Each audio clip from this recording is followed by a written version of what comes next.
Welcome to the Optional Boss Podcast. We are your hosts, Josh and Tyler. And Tyler, happy second anniversary, I guess. We're back, everybody. We're starting our third year. Jesus This is Christ. year 3 of the Optional Boss Podcast. Thank you so much for everyone who's been with us from the beginning, anyone who's new. And thank you, Tyler, for co-hosting this with me. We have been doing this for over 2 years, and there's still nothing original for the PS5. That's wild. Returnal. Oh, yeah, that was pretty good. That was about it, though. Yeah, wow. Stellar Blade. 3 years. Okay, so there's been a few things. Ratchet and Clank. Okay, I meant games Final I Fantasy played. 16. Yeah, damn. Sorry, I just smashed that. Happy that anniversary, ground. everybody. Yes. Who have listened to us this whole time. Thank you so much for your ongoing support. And yeah, we are back from our little annual fall hiatus, as it seems to be. So I don't know about you, but yes, I got some pent up ramblings. Yeah, I certainly do. Yeah. I don't even know all the things I actually played. Minus the week of a trip that I took mid-September.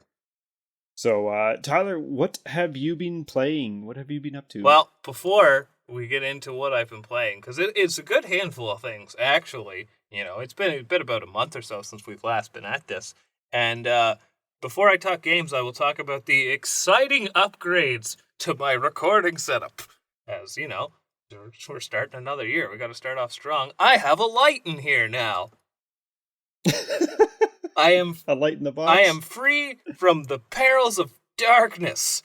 But which has also kind of backfired because it already gets really hot in here. So to combat that, I have 2 ice packs in here that I'm just gonna touch every now and again, kind of lower my body temperature.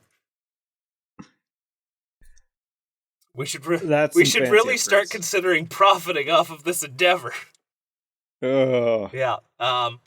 Or you have the space, move out of the closet, Harry Potter. But they keep me in here. This is where I belong.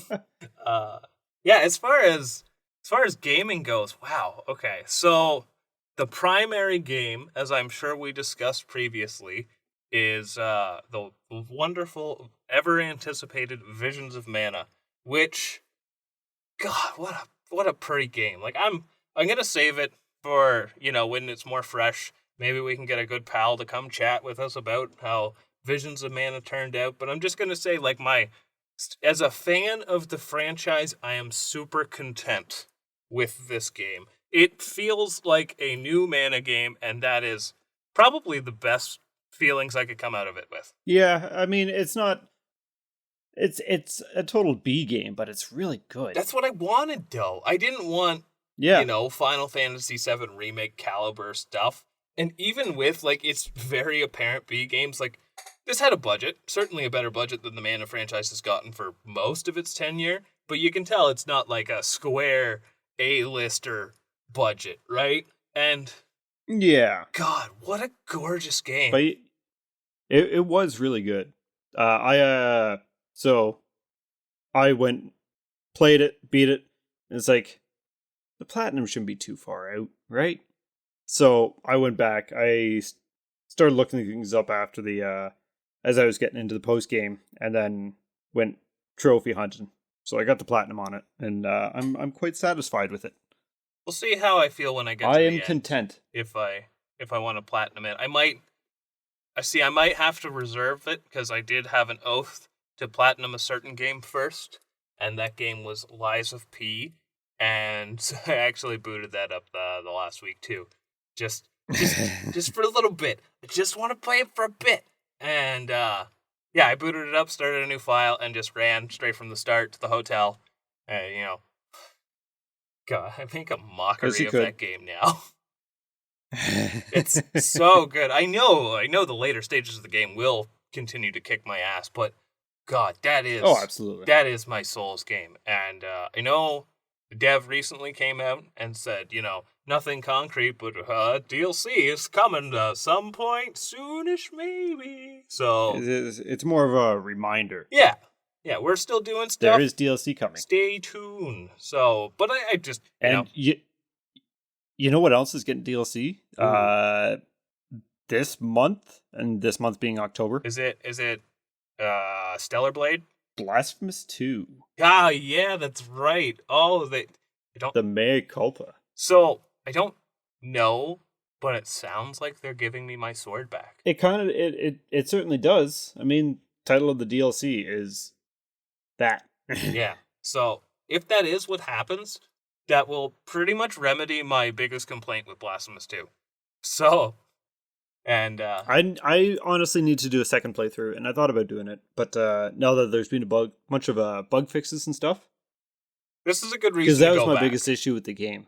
Yeah, because I never did I never did the true ending either. So I think this will be a good reason to give Blasphemous 2 a nice proper revisit and reevaluate my feelings. And plus, I'm down to go back to Custodia. Yeah, place is neat. Absolutely. So, I've been up to a handful of other things, but how about yourself? Have you played anything, aside from Visions of Mana? Anything else you got into? Yeah, so I don't remember if I mentioned this before, but I went and played the original Kingsfield. Oh, yeah. The one that wasn't released in North America. Wait, did you beat it? I think yes. Oh, neat. Yes. It was neat. It was a game. It was a game. So, I will say it is unbalanced beyond anything. It is rough later on. At the very beginning and very end, it gets really rough. The midpoint, not so much. You could kind of just kill things, not be terribly overwhelmed. The end, there's just shit everywhere. And the final boss is atrocious. Which is kind of funny to think. And this has been how FromSoft has always been, is the FromSoft series, or FromSoft is known for their bosses and their boss fights and whatnot now. Back in the Kingsfield days, no, their bosses were atrocious. Robotic. So yeah, it was a good time. We never actually got the Kingsfield 1, or what actually is Kingsfield 1 in North America. What we know as Kingsfield 1 is Kingsfield 2. Another Final Fantasy situation, right? Yeah. And when Kingsfield 1 came out, the Japanese version, it came out before we even had the PlayStation over here. That's kind of a technical marvel when you think about that. That's because it looks rough. Is. Don't get me wrong. Like, that's an ugly game, especially by today's standards. But if you think about the fact that we were, what would be something that would be like technically that'd be like, I don't even think Half-Life was out by then. No, Half-Life was like 98 or something. I want to say like that, wasn't it? 98, 99. Yeah. Maybe. Quake? Like, Quake would have been around. I don't know when Quake came out. Still. Doom was 92 or 94. Yeah, but Doom also wasn't like 3D polygon. No, it wasn't, but Quake would have came after. Yeah. And then they also had Doom 2 in the Master Levels rendition, and yeah, anyways, Kingsfield. Not for everyone. It is definitely something that I suggest if you're curious on where FromSoft started, because FromSoft was actually a software company, and then they moved into video games. Kingsfield 1, the Japanese version, was their first ever video game that they made. Pretty impressive. And yes, it has a great the Moonlight Greatsword. That is where it started. Humble beginnings. So I did dive into the second one, or as we know in North America, Kingsfield 1. It's quite a bit different. It's a little more open world-ish, I say in air quotes. Well, the first one's a little bit more of like almost a straightforward dungeon crawler, right? Yeah, you had 5 floors that you could get to. And it is a bit of a maze because you can warp back to other floors, but you are essentially warping. Where Kingsfield 2, uh, it's just one giant map that you can traverse around, which, if you think about it, on the PlayStation in 95, That's pretty super ahead of spectacular. its time. Yeah. Yeah. You know, you think So I they, want to say the only thing I could compare for that era of that scope would be like Elder Scrolls Arena or something like that. yeah, but those were 2D, were they not? They were 2D. I I don't mean, know. just on the scope of like open exploration. Oh yeah, Yeah. yeah. No, and I got a little bit ways in. I killed 1 or 2 bosses, anyways. And then Visions of Mana came out, so I dove into that. And there was something else that I dove into that I cannot think of right now. There's something else I beat, but I've played a few games and it's been over a month. So I've actually finally started, because I've had this game for a long ass time. God of War Ragnarok. Oh damn. I've had this since Since it its came launch out. year. Yeah. Yeah. So now I'm finally diving into it, and it's pretty good. Boy. I'm enjoying it better than the 2018 version. I'll say that. I heard it was basically it's almost like the I can't remember the name of the sequel to Doom 2016, but it's almost like that where it's just like a refinement of the newer Oh, formula. Eternal. Yeah. Yeah. I remember what I played and beat. Pentiment. Oh yeah, that's right. Which is just a bizarre experience. Like, it's more of like visual novel that you can walk around instead of like just, oh, I choose this room or something. You're actually walking around. It's kind of choose your own adventure as well, right? Yeah. I guess most visual novels are, but it's essentially a murder mystery set in like the 1500s. And so essentially you're like an artist visiting this area, and you're working in the scriptorium, copying ledgers and making duplicates because the old ones are fading away. And also means that you're doing illustrations as an artist. That's perfect. But you gain access to the church's, church to use their resources in your off time to create your masterpiece. So you're working for them and getting access to do this kind of stuff. And then all of a sudden a murder happens. And then like your buddy who you work beside gets accused. And then you got to try and come up with evidence and whatnot on who the actual killer was. And yeah, you can just let your buddy die. You have so many choices. In the end, I don't think it really matters a whole lot. It is, if you don't play it like a game, you're going to have a better time. I think, which is weird to say. I think you're leaving a very crucial detail for our audience when it comes to getting an idea of what Pentiment is. You're essentially, the visuals of this game is like playing a scroll. Yeah, very much. Like it's got a tapestryist art admittedly, style. like, so each character, depending on their level of poverty or richness, they each have their own special text type.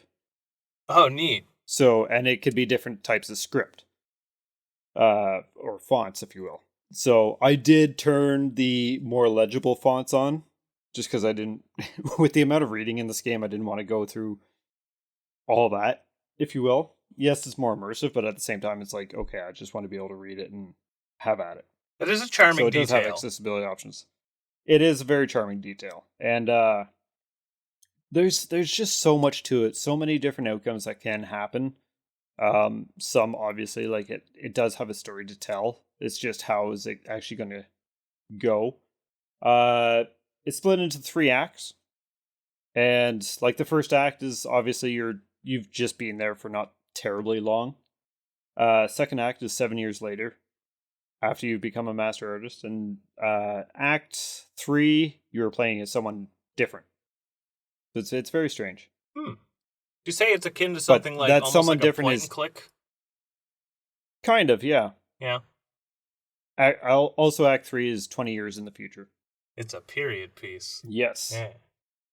But yeah, it's very good. It has a lot of stuff, a lot of religion, I could mainly I, Christianity. I could get behind some theological wackiness. It's, I mean, you choose how you want to do, what you want to believe and stuff. But yeah, it's so like as a guest in that time period, you're essentially like you have friends and whatnot, and everyone. It's all about like offering what you have to others, kind of time period. So Yeah. you're always going somewhere to eat, and then you are their honored guest. Hmm. So it. But then every time you sit down to eat, and it's always like the Lord's Prayer, and then everyone says Amen.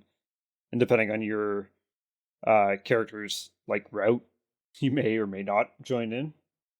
That's a very interesting detail. As someone, I have no intentions of offending any of our potentially religious viewers, but like, I know whenever I go to like a guest house, because that's not how my family does stuff. And No. you're a kid, you're going over a friend's house, you're having dinner, and then they all start saying grace, and you're just not sure what to do. Where do my hands go? Yeah, that's a very interesting little detail. No, it's very good at portraying the time. I'll say that. That may be something. It is overall a really good time. It's a lot of reading, but and again, not my style usually, but this was very good. I can't really say that the reading's gonna stray me away, because funny enough, actually, I just picked up what is essentially along the lines of a visual novel. It's visual novel and tactics game. One that you could almost say has been in my proverbial cart for years. Before you say that, a good visual novel tactics game, 13 Sentinels. Well, see, it's funny. That's actually going to be my basis of how much I can enjoy this game, because 13 Sentinels is an entirely original IP, as where this is Digimon Survive. And yeah, I have a big Digimon fan, sure, I've mentioned it before. And yeah, it's like a tactical survival visual novel style thing. And admittedly, like when the game first launched, nerd. and it was like, yeah. It was like, yeah, it's like visual novel. Like that would be the one thing to stray me away. But I do love me some Digimon. I like the art style. I'll give it a go. Plus, it was cheap. It was like $30. So, oh, that's not too bad. no. So I figured I'd finally add that to the collection. When I'll get to it, I have no idea. But the only other thing of note that I've been playing recently, something just a little bite-sized. If I just want something when I'm just chilling on the couch, boot up on the Switch. I recently started playing Streets of Rogue. Yes. Yeah. And, yes, it is so good. This is a game that... Not to be confused with Streets of Rage. It's Streets of Rogue. It is a indie roguelike game. And I have had my eye on this game for years. Like, I very much remember when it, like, first dropped on Steam. And I never tried it out initially. I think you said, you played it during its greenlight phases, right? Yeah. So it's very early access. Like, I got it the week it came out in early access on Steam. Yeah. No, yeah, it was buggy. This is a very complete product at this point. And yes, it's good, dumb, bite-sized fun. You can very much tell that it comes from like the earlier 2010s era of the internet. It has a lot of that kind of lol random sort of humor, like how the fact that like so you know how obviously in roguelikes you have money and then you have your like carryover currency. Yep. That is chicken nuggets. Yes. Yeah, because chicken nuggets are very rare and sought after in this hellscape of not even a post-apocalypse. I think what is the plot? Like, this a corrupt mayor takes over town. Yep. Yeah. So the corrupt mayor is a dickhead. Yeah. Go stop him. Yeah, and the whole town is basically in a constant state of like riot and crime. And so as a roguelike, you have various different like jobs or character classes, ranging from generic to wacky. Like you could be a thief, you could be a cop, you could be a comedian, or a hacker or doctor. You know, it's funny actually. So the doctor is a pacifist character, and has probably been the character I've been enjoying the most. I could believe it. Yeah, because he's like, you can't kill anyone or harm them, but you could just chloroform people. Yeah. It's like, I need your stuff. Oh, yeah, off to sleep you go. Like, So I liked using the hacker and then turning people's turrets on their own people. hackers are And then a I lot of knock fun. at the door. Yeah. I knock on the door and they all come running to the door to see who it is and get shot. I No like one, it's no charge on me because no one has caught me, right? that's why I like so they have a character in it now called the Shapeshifter. And Yep. yeah, you can just go up behind anyone and just possess them. And so I'll have the cops after me, hop out as my little shapeshifter self, go possess another cop, and I'm like, all right, guys, let's go get him.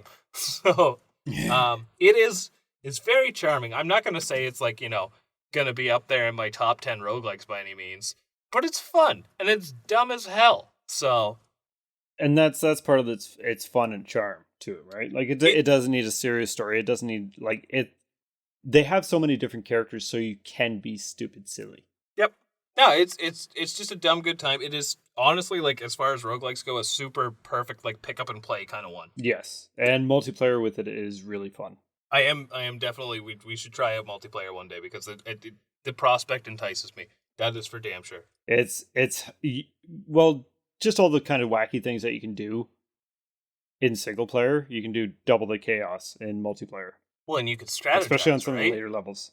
If someone's gonna be like, let's say you got a hacker and then the other person is I don't know, gorilla. Doctor. Gorilla. You just be a gorilla, yeah. But you just free the gorilla. Just hack the computer, let it free, and then the doctors panic because there's a giant gorilla free in their lab. Yeah, and the gorilla does not take kindly to them scientists, that's for damn sure. No, they do not. No, pretty instant to enact that revenge. Geez, people have been hearing us rant about not doing this podcast for like 20 minutes. Do you think we should actually get into a topic? I suppose so. Yeah.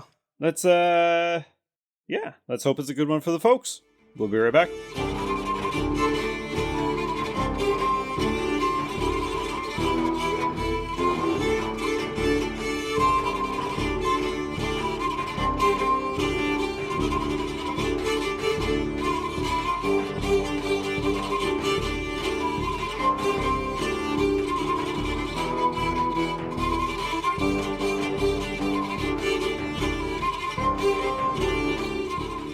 So today's topic is about console variations, console upgrades sometimes, depending. And just we are around the corner. We had the PS5 Pro announced during our time off, and I don't have any reason to go rushing for it at this moment, I don't think. And I never got the PS4 Pro either. I do have a pretty high-end PC at the same time, so I have a PS5 so I can enjoy those games. I have a PC so I can enjoy the Xbox side of games. I see something I like, I play it. Yeah. More or less. And I mean, my main console, honestly, is my Switch. And there's no Pro version of that, but possibly a Switch 2 around the corner, whatever it's going to be called. I hope they call it like the Super Switch. The Super Switch would be cool. I don't think it would suffer from the same effects, if you will, of the Wii U. Hopefully not. I hope not. No, I think the Switch is successful enough that it'll just kind of do its thing, right? I think more people know about okay, so I think the Wii, where yes, it is a pretty high-selling console, and a lot of people knew what the Wii was, they kind of forgot about the Wii as time went on. Yeah. You think that's fair to say? Like, it had its fad, like, kind of situation. Like, everyone had to get the Wii Sports, all that. And there's no... Yeah, it's motion controls, and then you realize motion controls suck, and then you leave. They weren't the future of gaming we wanted to go in. No. So... No, not at all. But, everyone had one for a point in time, so... Yes. And, I mean... You think they're waiting on releasing a Switch 2 till the Switch beats the PlayStation 2 for all-time best console sales? I believe it. They're not far, if I'm not mistaken. No. So I got the numbers right here. PlayStation 2, released in 2000, is... Well, okay. When I say numbers, it has a greater than symbol next to it. But 155 million. Wasn't the Switch like 148 or so? 143.42 million Dude. for the Nintendo Switch. Like, yeah, that's a lot of units to move, but at the same time, that's not far. Yeah. So it's in the grand scheme of things, and if they keep pumping out different console, these aren't even console. They have a couple console variations, not mine. But if they're selling a lot of like themed consoles, which isn't so much on today's topic, but bundles are. We a good will way to dabble move into stuff. it a little bit. Yeah. Yeah. But, I guess they know collectors are going to be pushing these sales, so. Well, I guess since we're on the note of like the PS5 and the PS5 Pro, we might as well just get these thoughts out of the way before we circle back around to the history lesson. But I mean, one, the fact that it doesn't come with a disk drive and costs like, as much as it's $700 US, I think. Yeah, like that's rent for some people. Like, yeah. So, and it doesn't even have a disk drive. Like that's just upsetting. I understand we are moving towards a more digital future. I get that. But come on, man. Doesn't mean we have to like it. No, like it's a pro. A pro can play discs.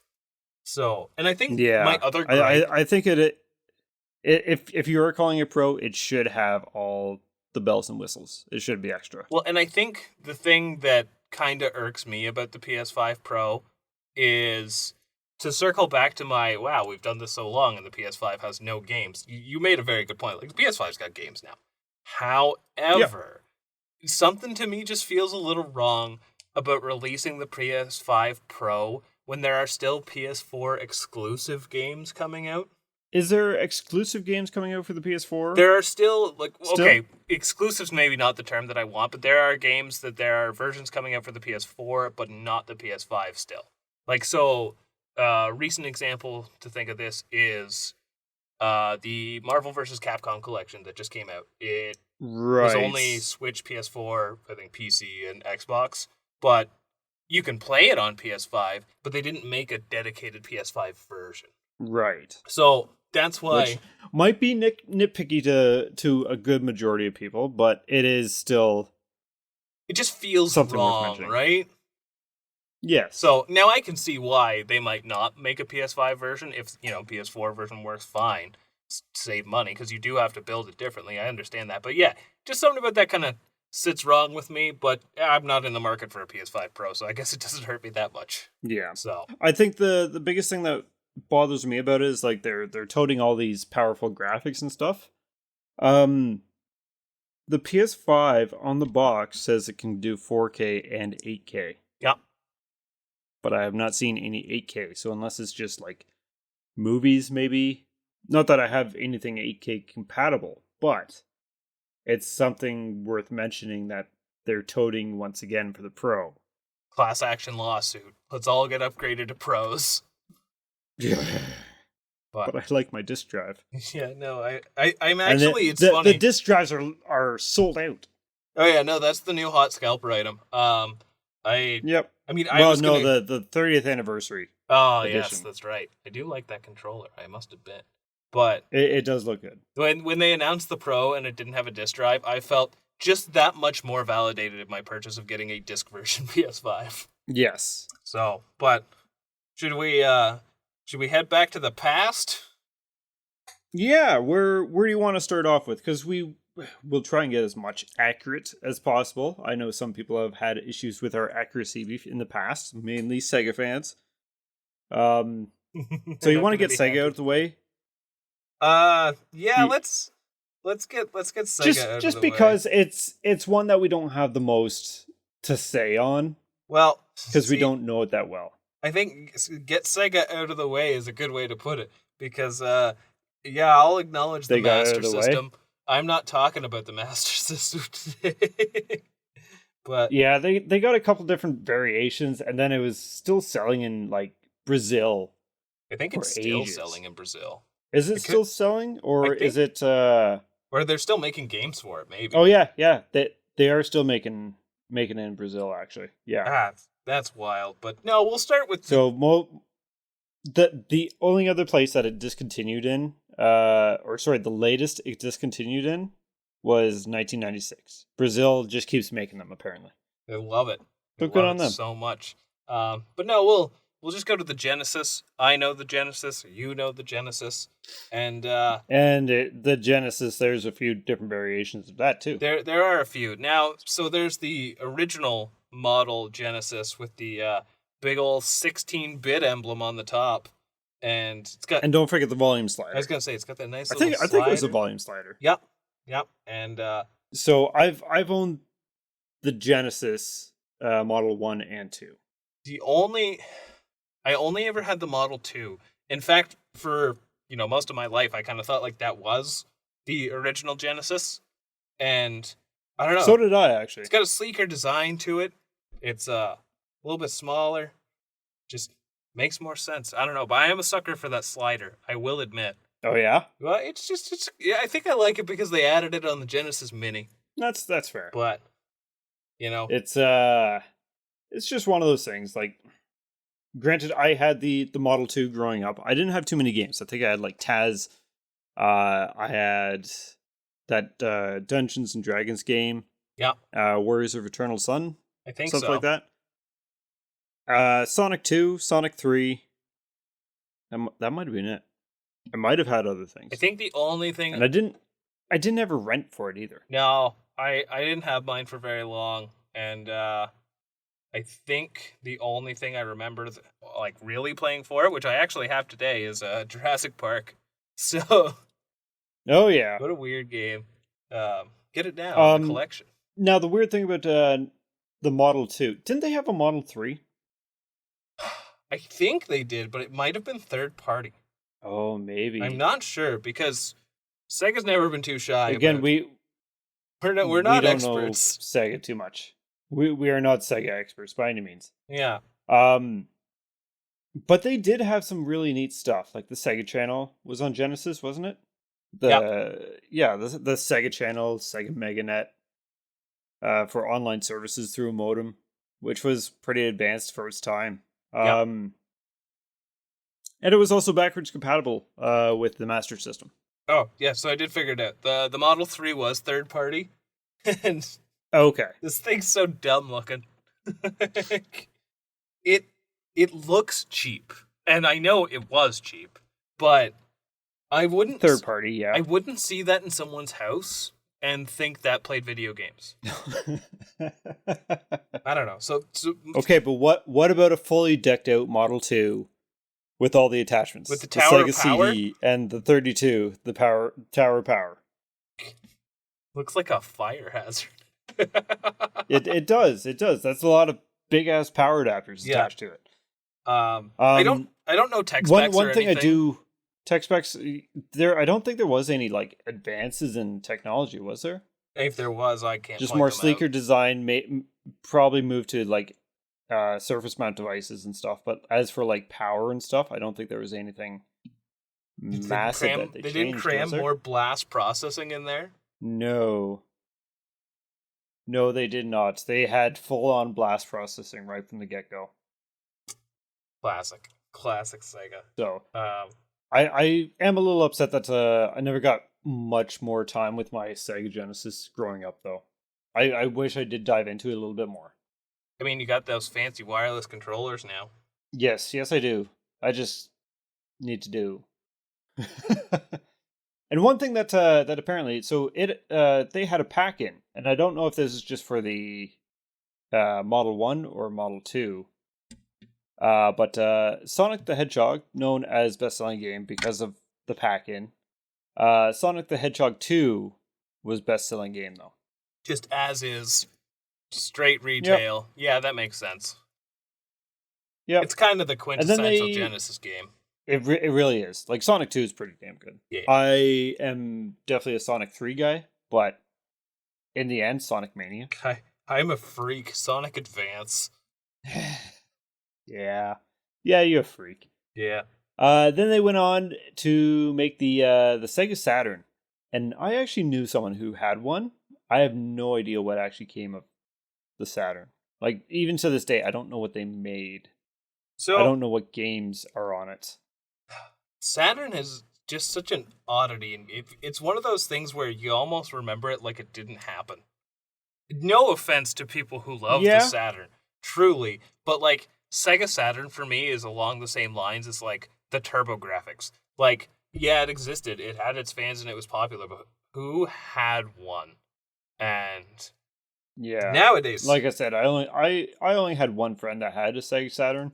If you grew up with a Sega Saturn, I'm sorry, I will be a little offensive. I'm sorry. If anything, I won't. Yeah, that's all I got.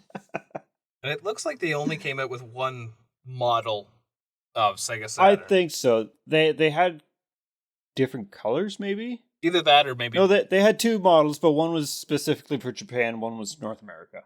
And I know it did better in Japan. That's what I'm seeing. Yeah. Yeah. But, and then I guess if we're just really getting just Sega right out of the way here, where is that? Okay, so this actually has me kind of upset because this was actually a little bit ahead of its time, I think. It was a very strong contender. I just think they lost a lot of faith with all the add-ons for the Genesis, then going into the Sega Saturn being like when the Saturn came out, they lost a lot of faith with retailers. Yeah. And the price point was pretty staggering for a lot of people. Right? So I'm a little upset. So I've only played a Dreamcast in like the store kiosks and stuff. Yep. I know my uncle had one, and unfortunately he sold it. I would have gladly taken it off his hands. But no, I just something about the Dreamcast, and I know it has some really cool games on it. A lot of them ended up getting ported out to other consoles because, as we all know, the Dreamcast was the last console that Sega ever made. Yeah. Yeah. And you know what? I don't think it was a bad console at all. I think it was just a lot of bad decisions. Too ahead of its time. Too late. And yeah, Sega kind of burned too many bridges at that point. It just didn't quite have the fan base it did. And I feel like because it came out, 99? And I feel like at that point... 99. Yeah. I feel like at that point, the console wars kind of shifted to, are you a Nintendo or a PlayStation person? Yeah. So... I mean, they had some heavy contestants to go against. Yeah. And it was also the year that Xbox started, right? So... Oh. Or there around. New kid on the block. So, doing a quick lookup. Release date for North America, Xbox, November 15th, 2001. So 2 years later came the Xbox. So, and I feel like Microsoft had been talking about how they were getting into the console market. Yes. So actually, Sega worked with, I'm going to try and get this right. They either worked with or had help with, from Microsoft on developing the Dreamcast test consoles or something. There's something about the Dreamcast. They used like a custom operating system of Windows CE. Interesting. Something like that. So I think we there's something about Windows CE that I remember with the Dreamcast. It's been a long time. I'll give you this. You know a bit more about that there Sega than you give yourself credit for. Yes, but not as much as I would like. I'd like to actually dive into its library and have a little bit more to say about it. I would definitely be down to get into I'm clearly just going off nostalgia. Yeah, like Saturn and Dreamcast emulation would definitely be a very interesting area that I've not had much experience with. Yeah. So, but should we move on to what we know? So one thing I will say, just because Saturn, I didn't have anything listed. I still don't know the games that are available for Saturn. Best-selling game for the Dreamcast was Sonic Adventure. Which makes sense. 2.5 million sold. And then it would go on to sell even better on the GameCube. Sad, but you know what? It's a good thing it got that chance. Yep. The director's cut, I think, is what it's called, or like DX? Something like that, yeah. Yeah. Honestly, I haven't played it. I've played Sonic Adventure 2. Or Sonic Adventure 2 Battle or something. You know, that game always confused me because I had Sonic Battle for the Game Boy Advance and I thought it was a sequel. No. Very different game. No, not so much. Much better game, but very different game. So want to go into You want to leave the biggest for last? What are we considering biggest? I'd say Nintendo. Oh, are we going into other companies? Yeah, because I don't think Sega has anything else, right? No, but we can talk about the PlayStation. PlayStation's had lots of variations. PlayStation, yes. They actually have. So starting with the PlayStation 1. Yep. Which was, in North America anyways, 1995. So a year after Kingsfield was out. And it's always weird. I always think it came out later, but it was the N64 that did. You know what? It's actually kind of bizarre to think that the PlayStation in Japan came out the 3rd of December 94, and Kingsfield 1 came out 94 for the PlayStation. Yeah. Yeah, that's an early game. That's insane what they were able to accomplish. So, yeah, the story's been told 1,000 times. None of us actually know what was said and what was done. But originally, Nintendo and PlayStation were working together to work on a disc-based system add-on for the Super Nintendo called the Nintendo PlayStation. And they backed out last minute, and Sony kind of said, well, go fuck yourself. We will do it anyways. And they are now the company that they are today. I think what's hilarious about the very first model of PlayStation is when you know that, it's just a Super Nintendo that takes discs. Yeah, like they just got rid of the purple aesthetic. Well, and the only real difference is, at least on its original model, is the fact that there were 2 shoulder buttons on each side. So you had your R1, R2, etc., right? Other than that, though, that thing's pretty much just a SNES controller. And memory cards. And such was the style at the time, you see. Yes. And because the PlayStation didn't actually come with the DualShocks when it first came out. It just had a standard D-pad, 4 buttons, a select start, and then the 4 trigger buttons. Yeah. 2 on the left, 2 on the right. Yeah.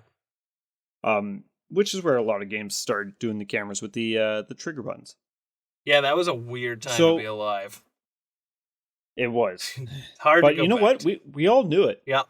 We all did it, no problem. Same with tank controls. Well, that's kind of where the tank controls bring that up just because, in, right? Yeah, that's exactly it. Like, we had a lot of games that had tank controls come around this time. You got Parasite Eve 2, not so much 1. Resident Evils, the 3 Resident Evils that were on. I think it was, I guess Survivor was too, but we are ignoring that. 3 mainline Resident Evils. Soldiers. You want tank controls. Toy Soldiers, was that? That's more, I think it was on PlayStation 2, but I played it on N64, but oh yeah, they have mad tank controls. Oh yeah. So yeah, this was like the first solely dedicated disc-based system, I think. Because the CDI wasn't out at this time. Did it come out before the Saturn? I don't know. You know what? I'm gonna look that up. In my heart, talk PlayStation. It's the first disc-based model that anyone cared about. How about that? Yeah. Oh. You said we were gonna upset the PlayStation fans, and by that I mean, Sega. That one. Sega. Yeah, I didn't forget halfway through a sentence. No. It came out in 94, so like kind of neck and neck. Yep. Yeah, so 3rd of December 94 and was the PlayStation. November 22nd. So like the Saturn was 2 weeks before. Yeah. And now the biggest downfall with Saturn was it was supposed to be released 6 months later. Yeah. No, they broke street bait because the notorious E3 conference where the PlayStation Sony executives just came up on stage and said $299. Yeah. And just absolutely demolished Sega. Yeah. Console wars were vicious. You had to be there. You know what? They really weren't. Like, and from a consumer standpoint, like, yeah, we always made fun of Sega kids as Nintendo fans, and vice versa. But really, it was more of that. I actually want to see what you're up to. Mm-hmm. You know, like, oh, Sonic's pretty cool. Yeah, I like Sonic. Yeah, I'm a Nintendo fan. Why do you? There was a level of envy there. Yeah, like you just loved games. I think actually a good example of that for you myself. Love playing them. So my cousin grew up with a Sega Genesis. I had one briefly, but we eventually got a Super Nintendo in exchange for it. And I think a good game that encapsulates how different what he had was versus what I had. You know, I had Super Mario World, Mega Man, all that stuff. And he had Splatterhouse. Yeah. That is the Yep. Sega Nintendo contrast right there. And then, of course, you know all about the whole, like, Mortal Kombat's got blood on Genesis, all that stuff, right? Yep. So very different, I don't even know what you call that. Morals on releasing things. demographics. So the PlayStation, it had a few variants.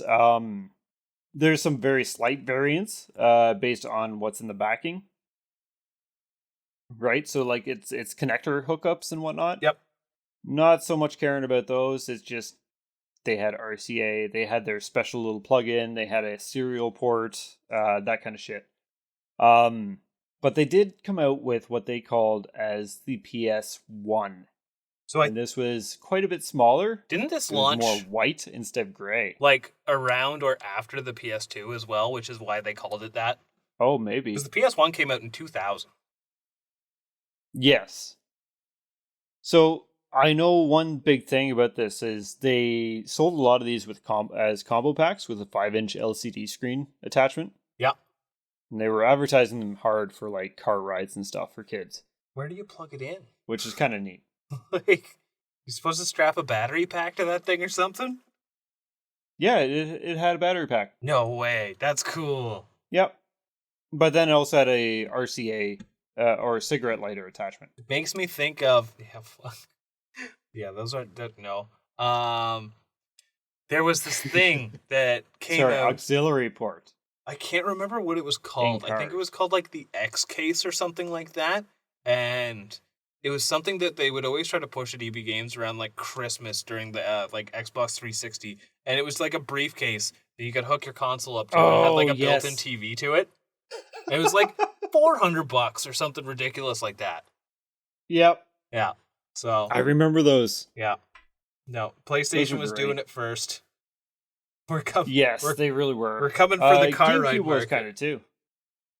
Did GameCube have one as well? They had a screen that you could get for the GameCube. Oh, wild. Did you not know that? No.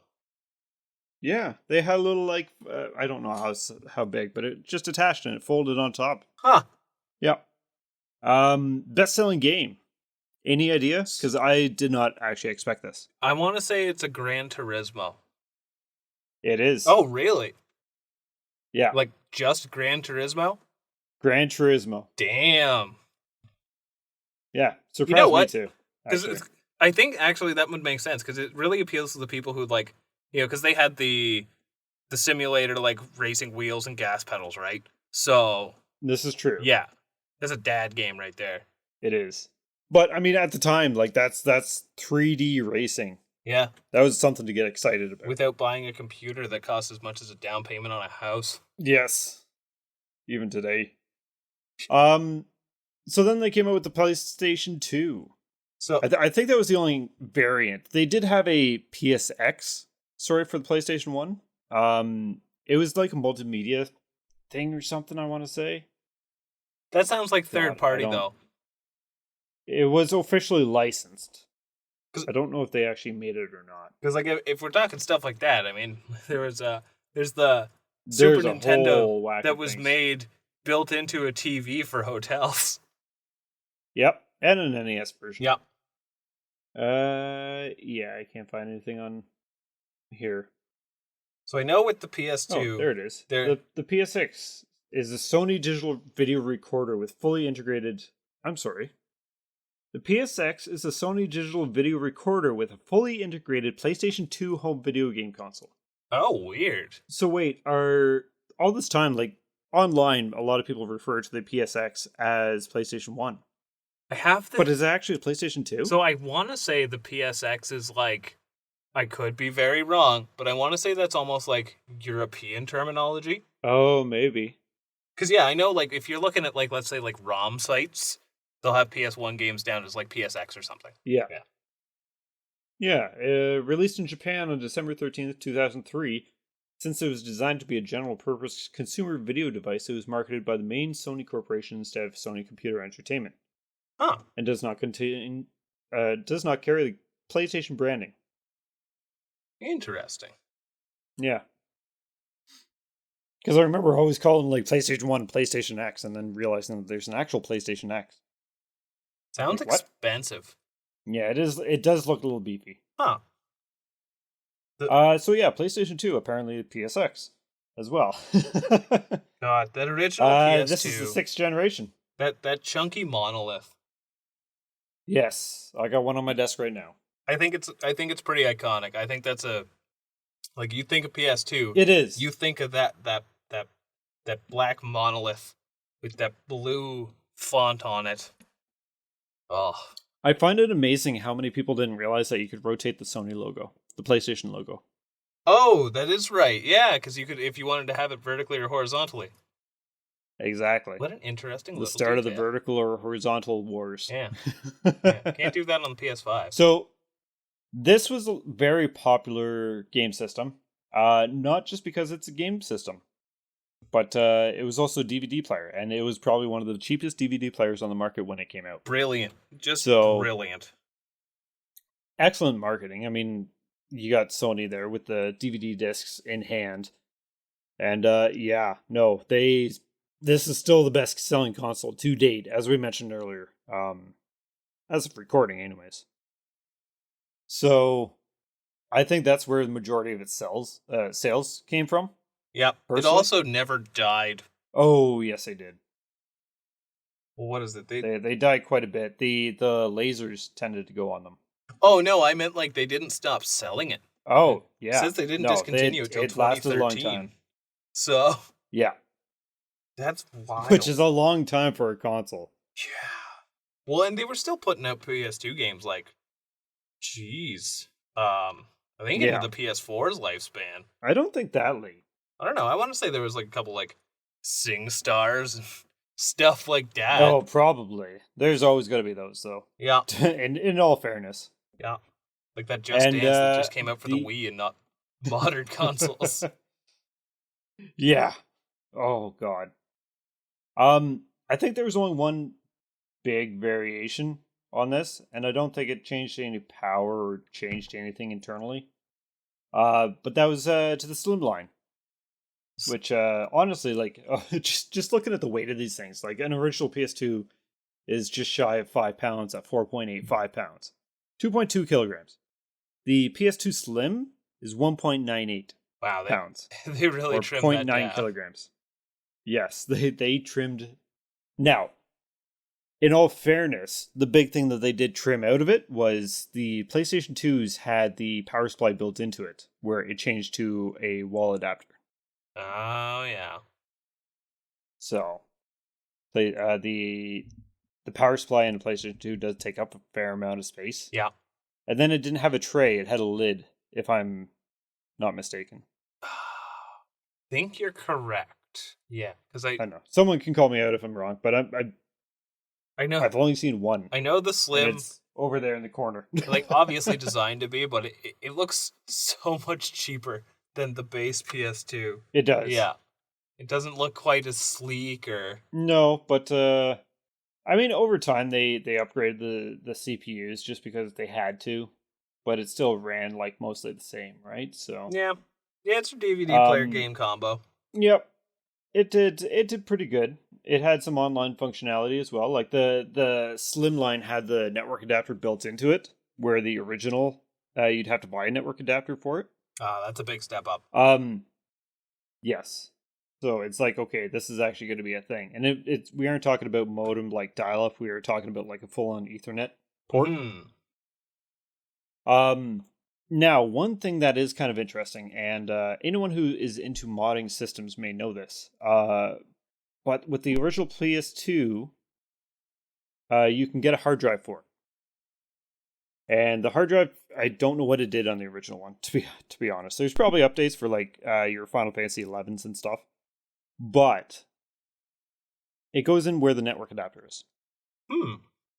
And once upon a time, Sony was going to distribute firmware updates that you could buy. I don't know, buy or download. I don't know. It never came to fruition anyway, so who knows what the intent was. But they made it so you could boot the firmware. The firmware would actually install on the memory card because there was no internal memory. Interesting. So this is where modders have found out how to do homebrew on PlayStation 2s. Yeah, because it's a bit of At least the fat ones. It takes a bit of work to actually mod one of those things, doesn't it? Well, it's all soft modding now. I mean, you could do the actual soldering and stuff, but you don't need that anymore. You can just have a memory card with it's called Free McBoot, and you have homebrew functionality. Ah, what a future to live in. So just if I gave you my memory card, it would probably work. If it's a fat or original PS2.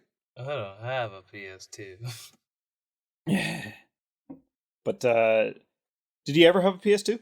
No, actually. Yeah, you know what? Strangely enough, I think this PS5 is the first PlayStation I've ever actually owned. Yeah, because I lent you my PS4. There was that, and I know all of my experience with the original PlayStation was always borrowed. And for the next generation, I got an Xbox 360. Ah, okay. Yeah. So any guesses on the best-selling game for PS2? For the PlayStation 2? I mean, my gut says God of War, but I could very well be wrong. Nope. Grand Theft Auto San Andreas. Oh, that makes so much sense. And then they came out with some wacky-ass commercials for the PlayStation 3. Yeah. Do you remember any of the commercials for the PS3? The one that comes to mind immediately is the one with the baby in the room. The baby? Yeah, and I think, what is it? The PS3 just kind of starts floating, and then the baby starts laughing. Yeah, and the baby's just... Yeah. Was the baby not a doll? I think it was a doll, but all the same. It was just a doll with like this blank expression on his face, and you just heard the laughing. It was And then the PlayStation 3 just starts floating. And it's like, what is actually happening here? No, I'm scared. Super strange. Was not like, show me some video games. So this had a few different variants. Some were different from others. If I'm not mistaken, it just got worse and worse with each one. They started taking things away. Like backwards compatibility. Yes. Don't take away my backwards compatibility. That's why I buy these things. I just want to be able to do everything. So backwards compatibility, I guess PlayStation 1 games worked on all models. PlayStation 2 games worked on 20 gigabyte, 60 gigabyte, because now we're getting to the size, because they have internal hard drives. Yeah. 60 gigabyte and some different 60 and 80 gigabyte models.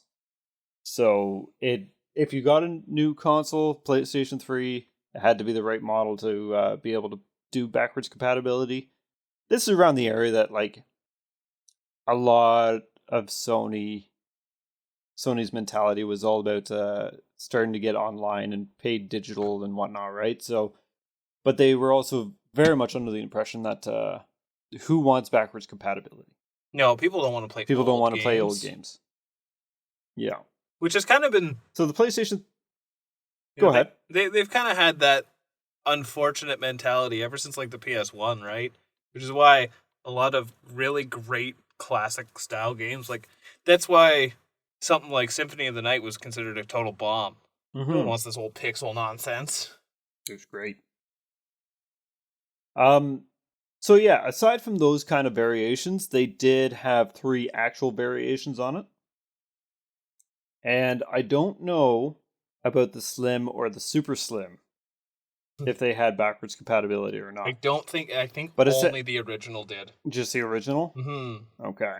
I don't honestly know. I cannot confirm or deny that. God. But so they came out with the Slim, which is like it's about the same size as the normal, just flatter. I'll be honest, I like the look of the Slim, actually. It's not bad. It's not as obnoxious looking as the original PlayStation 3. No. Yeah. And they started coming with bigger hard drives, I believe, as well. Mm-hmm. So, but that's and then the super slim. Cool. This thing, I personally think, is ugly. It's god awful. Yeah. So the super slim has like a little tray for the CD. Like, so the first 2 models, you put the CD close to the tray, and it sucks the CD in. Yep. Perfect. That's all I need. This thing had like your kind of traditional CD player type thing, but you slid the top off, put the CD in, and then you slide it back. And it just felt so fragile. And Very much. I don't know about how many PS3 Super Slims you've seen, but I know the one that I would always see would be the red one, and it was like the nastiest color of red. I think I've only seen one Super Slim. I've probably seen more in stores and whatnot, just never bothered because I didn't ever like the looks of them. To be honest. No. Well, it's PlayStation 3. It was just one of those things where, like, at least for myself, I didn't know what games it would have. Well, I mean, there's one that is obviously well known as the best-selling game. At just shy of 30 million copies sold. Any guesses? Not GTA 5, is it? It is. That's going to be That's the something to best-selling think on a that's lot of these kind of funny. consoles. Grand Theft Auto 5 has been around since the PS3. Oof. Then PS4. Then Yep. PS5. Yeah. It's been around for a long time. Ugh. Yeah. PS3, I don't know a whole lot about. I like to be the honest. Slim. That's my takeaway. The Slim, yeah. I do like the Beefcake ones, though. The original model. Yeah. So, I know some had 2 USB ports. Some had 4. Outside of that, I don't know a whole lot. Yeah. I'll be completely honest. I have little experience with the PS3, and I know, like, my first time trying it, it was like, the 6-axis controller is like you could turn to drive your car in GTA 4, and I'm like, I don't like this. I don't like that it feels. So there was a game, I think it was called Layer, that I rented when I got a PlayStation 3. Like, the whole reason I wanted a PlayStation 3 was for Rock Band. Oh, yeah. It was Rock Band. Yeah, Rock Band. It was Rock Band. I just wanted to play the drums. So, yeah. Best-selling game, Grand Theft Auto 5, just shy of 30 million. Jeez. Then they moved on to the PS4. And the PS4 had a few different models. They had the original. They had the Slim. And then they had the Pro. And that original is And a the chunky Pro- looking thing. The original and the Pro were like the same size, though. The Pro is weird because it's got like it's like a 3-layer. It's almost like a sandwich. Yeah, very much. And that's how you can easily tell it's a Pro, though. Yeah. So this is kind of when they cut out backwards compatibility. Still to this day, they can't do proper emulation outside of streaming for PlayStation 3 games. Well, and they were, services. at least they were kind of leading the charge of like, Nintendo was doing the virtual console and they were allowing you to purchase PS1 games on the online store for like relatively cheap. Some, yeah. Definitely not everything. No, it was a select few, but like they had Mega Man X4. Or you know what? They had Legend of Mana. That was on the PlayStation 3 that they started that. Yeah, but that would be PS4, where they like the didn't have removal that of the anymore. emphasis of backwards compatibility, Yeah. right? We have a replacement now. Yeah. Okay, here we go. PlayStation 4 is not compatible with any older discs of PlayStation consoles. Emulated versions of select PlayStation, PlayStation 2, or PlayStation Portable games are available for purchase on PlayStation Store, which are upscaled to high definition and have support for PS4 social features. So yeah, Trophies. they were still selling them, but like near its... Maybe it was just on PlayStation 5 I was looking. I remember looking for them and I couldn't really find them, so I think they took them away. So I don't remember. PS4? Yeah, you know what? I think PS4 you could buy just PS4 games, and it was like you could stream or download via the service some of the older stuff. But PS1 was the PlayStation 3, I think. Yeah, I think so. And the Vita. Can't forget the Vita. Sorry, folks, we're not talking about the Vita today. No, or the PSP. Yeah. The PSP. PSP. I'm just trying to find out what the Pro actually did. Because it didn't support Ultra HD Blu-ray disc. Games were PS Pro enhanced. Which is kind of like what they're doing now with the PS5, right? Mm-hmm. So, I mean, they're saying that 4K resolution was possible with better CPU and GPU. Features support for USB 3.1, Bluetooth, better Wi-Fi, 1 GB RAM. Outside of that, could use some of that RAM for the video card. So it did add some power, try and get up to that 4K, and I want to say that there was some 60 hertz games or 60 frames per second games, but not many. Well, yeah, they touted a couple aspect. games were enhanced by it, right? Yeah. But they didn't even add blast processing. Yeah, perceptibly so close to 4K that you wouldn't be able to see the difference. My issue with 4K and 8K is, I mean, yeah, there's a difference, but I really got to look at it and go, yeah, that is better. So, I do have a 4K monitor. There is certainly a difference, and it's definitely one of those things that if you go back after playing it for a while, you will notice in a heartbeat. If you don't know the difference between 4K and HD, you're not going to miss anything. So it's almost worth not upgrading so you don't miss something that you don't know about. Well, not only that, I don't play the most graphically intensive games to begin with. Yes, but I bet you that my Visions of Mana look better than your Visions of Mana. But did it run better? Not possible. Yes. Yes, it did. That water... It had the hertz. That water's looking a little choppy, and I don't think it's because of the weather. Oh, there were some chuggy spots in there. Yeah. Do we got a best game? Yeah, best game for PS4. GTA 5. No. Oh. Marvel's Spider-Man. No, you know what? That makes sense. Yeah, it was pretty loud and proud of itself. That was a very breakout hit for Sony. Mm-hmm. So, and then that brings us to the PS5, the PlayStation 5, which is current gen. It did not get snuffed out by Sega. No. Yeah, we got a couple different versions. We got a digital only and a disc version. Sadness. And soon to be a Pro version. Yeah. No Slim, though. I was going to say, did they actually come out with a Slim? I don't think so. Yes, they did. Did they? They did. Huh. Yep. That just passed me right by. Weird. It did. I mean, you want to make it slim, just get digital only. So, let's look at this.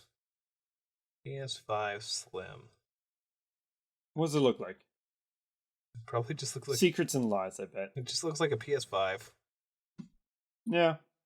That's what I figured as much. So, oh, it's replaced both versions. Oh. Yeah, the two new models are smaller than the original PlayStation 5, including additional USB ports, and have 1 terabyte of internal storage. The driveless digital edition cost was increased by $50 US. Disk drive can be purchased for $79 US. And installed onto digital editions, making it functionally and visually the same base model. I don't think it's visually the same. No. It has a tumor. There's a gap. Oh, been surgically enhanced. And that's pretty much it for PlayStation. We got the PS5 Pro coming around the corner. It's toting some better advancements, and I feel like this is going to be a similar case. Actually, you know what? We'll leave it when we get into the Xbox stuff. Because Xbox, I got some issues with you. Oh, well, let's get into the issues, because Xbox won't take long to go over. No, well, they kind of will. Oh, no. I think they only had one version of the Xbox. The original multiple Xbox? Different controllers. Yeah. Yeah, like they had lots of special editions, but I don't think they ever came out with like a small. They could have benefited from a smaller one, but. Well, they benefited from smaller controllers. Yes, that's for sure. Because the original one was like what's come to be known as the Dupe, right? Yeah. Yeah, that thing is like 2 PlayStation 5 controllers in your hand. That said, though, best-selling game. Grabbed by the ghoulies. No, it was Halo. No. Halo 2.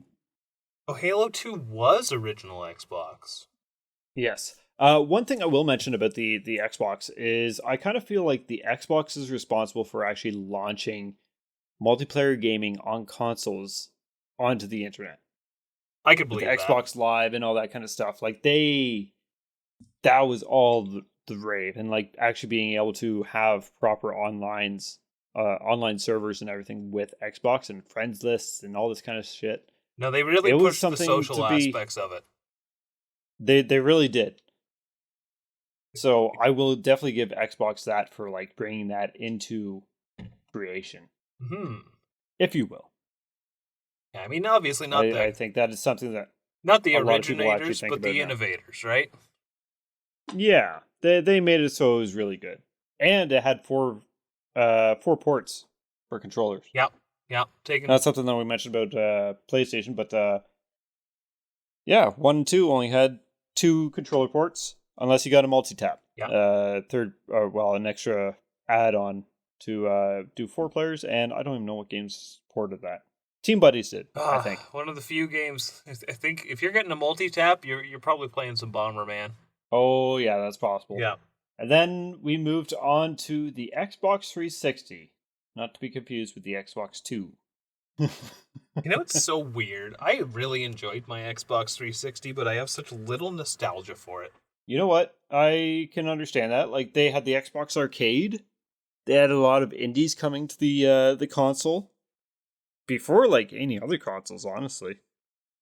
Like look at Castle Crashers. Ooh. Okay, Like, there's my original Xbox indie 360 developers. nostalgia. There's some original indie developers that really took off during the Xbox era.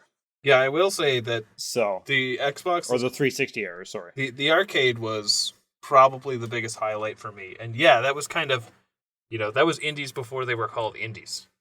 Yeah.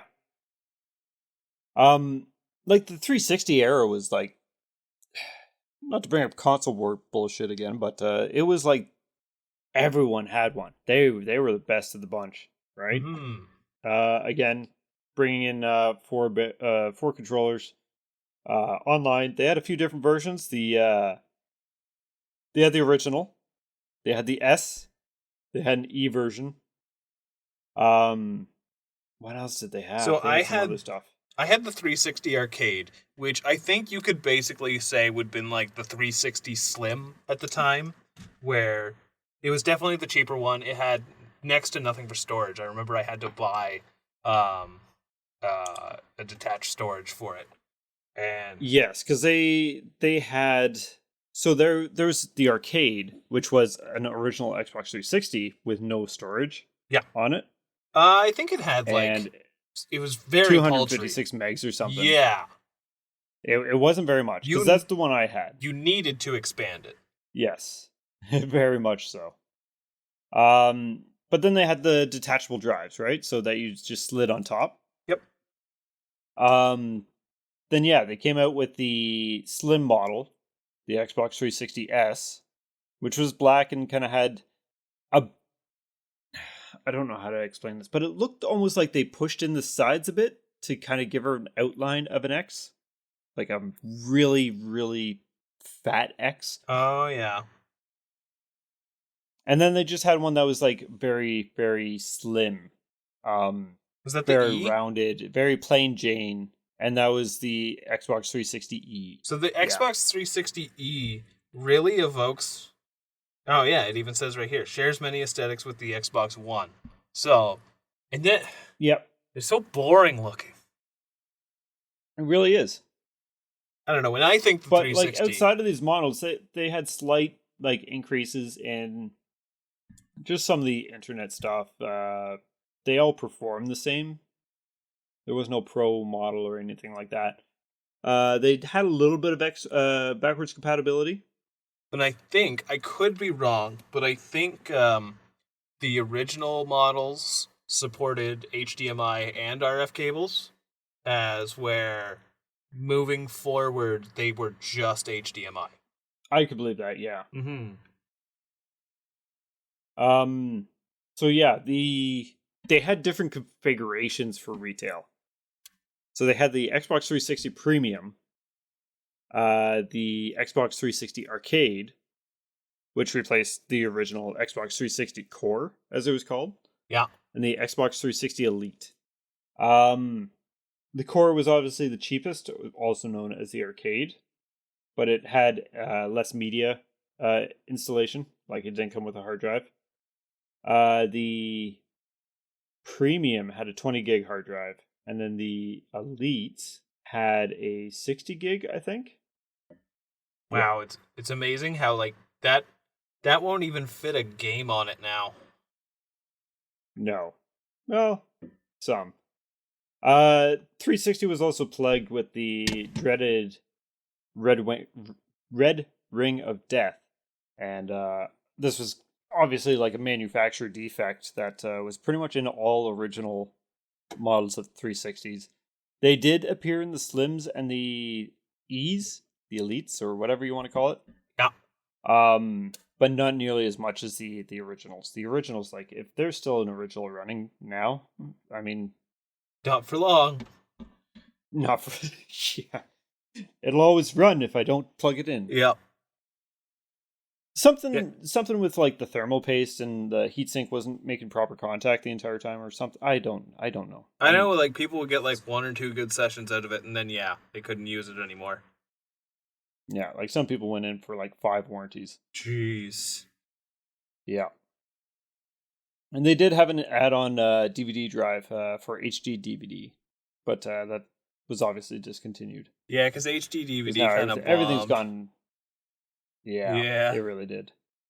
Everything's gone to Blu-ray. So,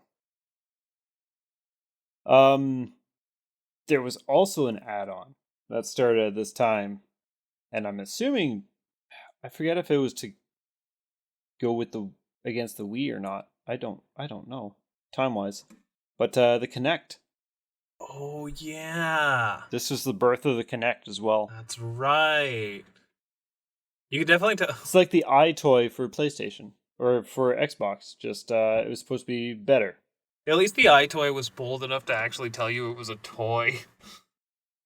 Yeah. Nope. So only thing that reminded me of that best-selling game.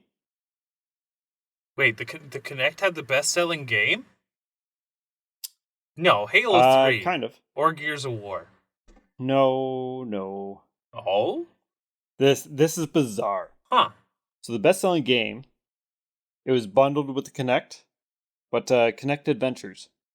Oh, that's 24 million. That's weird. The non-Kinect game bestseller? Yeah. Was Grand Theft Auto 5 at 22.95 million. Of course it was. So they sold more Kinects than Grand Theft Auto 5 on 360. I can understand it. The Kinect was the hot new thing, right? That is when people thought like playing games on the Wii was the future. So hot topic that they had to put it in bundles for the Xbox One. No, not even that. It was required to use the Xbox One.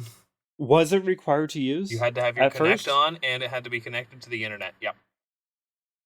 Right. I think they took a lot of that kind of stuff out, because that was all mentioned during when they were first announced it, but not actually came out.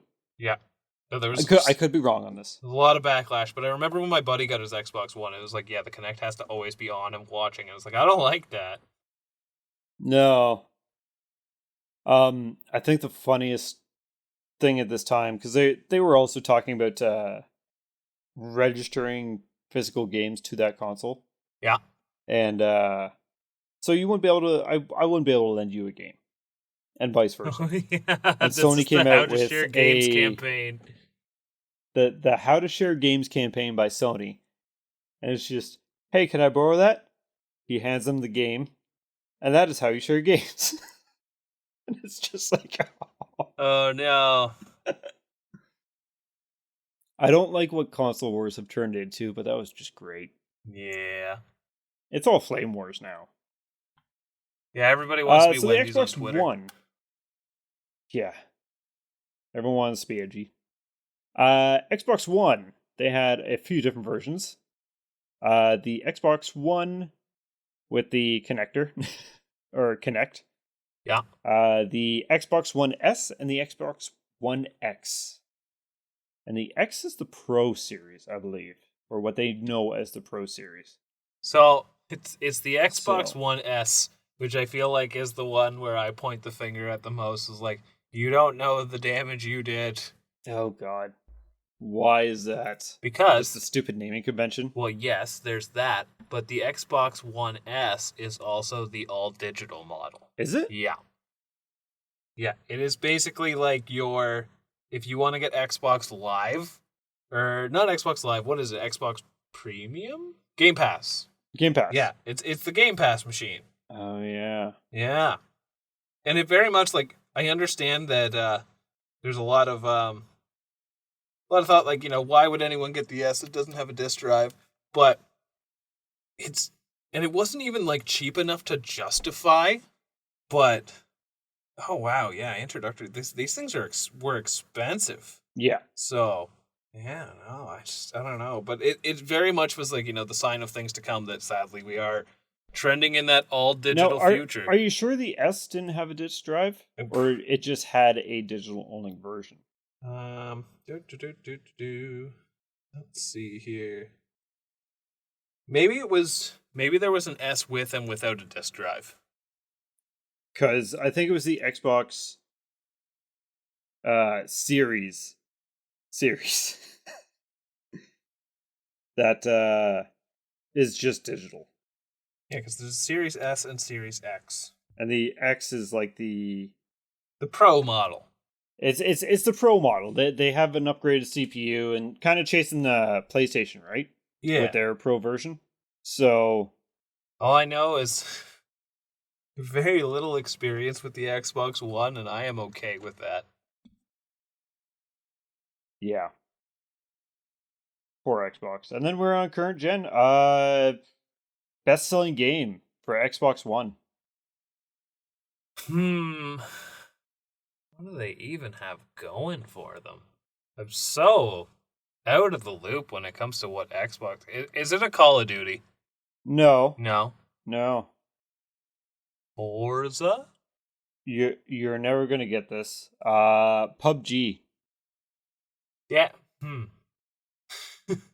Huh. I don't know if I feel better about that than not being caught or not. I don't know. It's weird. It was the era though, right? Like a lot of this is when it was the generation when Twitch really started blowing up. Yeah. Like a lot of people wanted to be part of Twitch. I get it. Then came another confusing name. And this name, oh god, I cannot stand the Xbox name conventions. They are all horrible. But we got the Xbox Series. So we got the Xbox Series X and Xbox Series S. Wait. The S is digital only. The X is... So it's digital only. It's white with a black little fan cover. So, okay. Circular. I'm actually confused. So the Xbox One is what preceded the Xbox 360, but the Xbox is like PS5. That's the One X and One S, right? Series X and Series S. Oh. So there's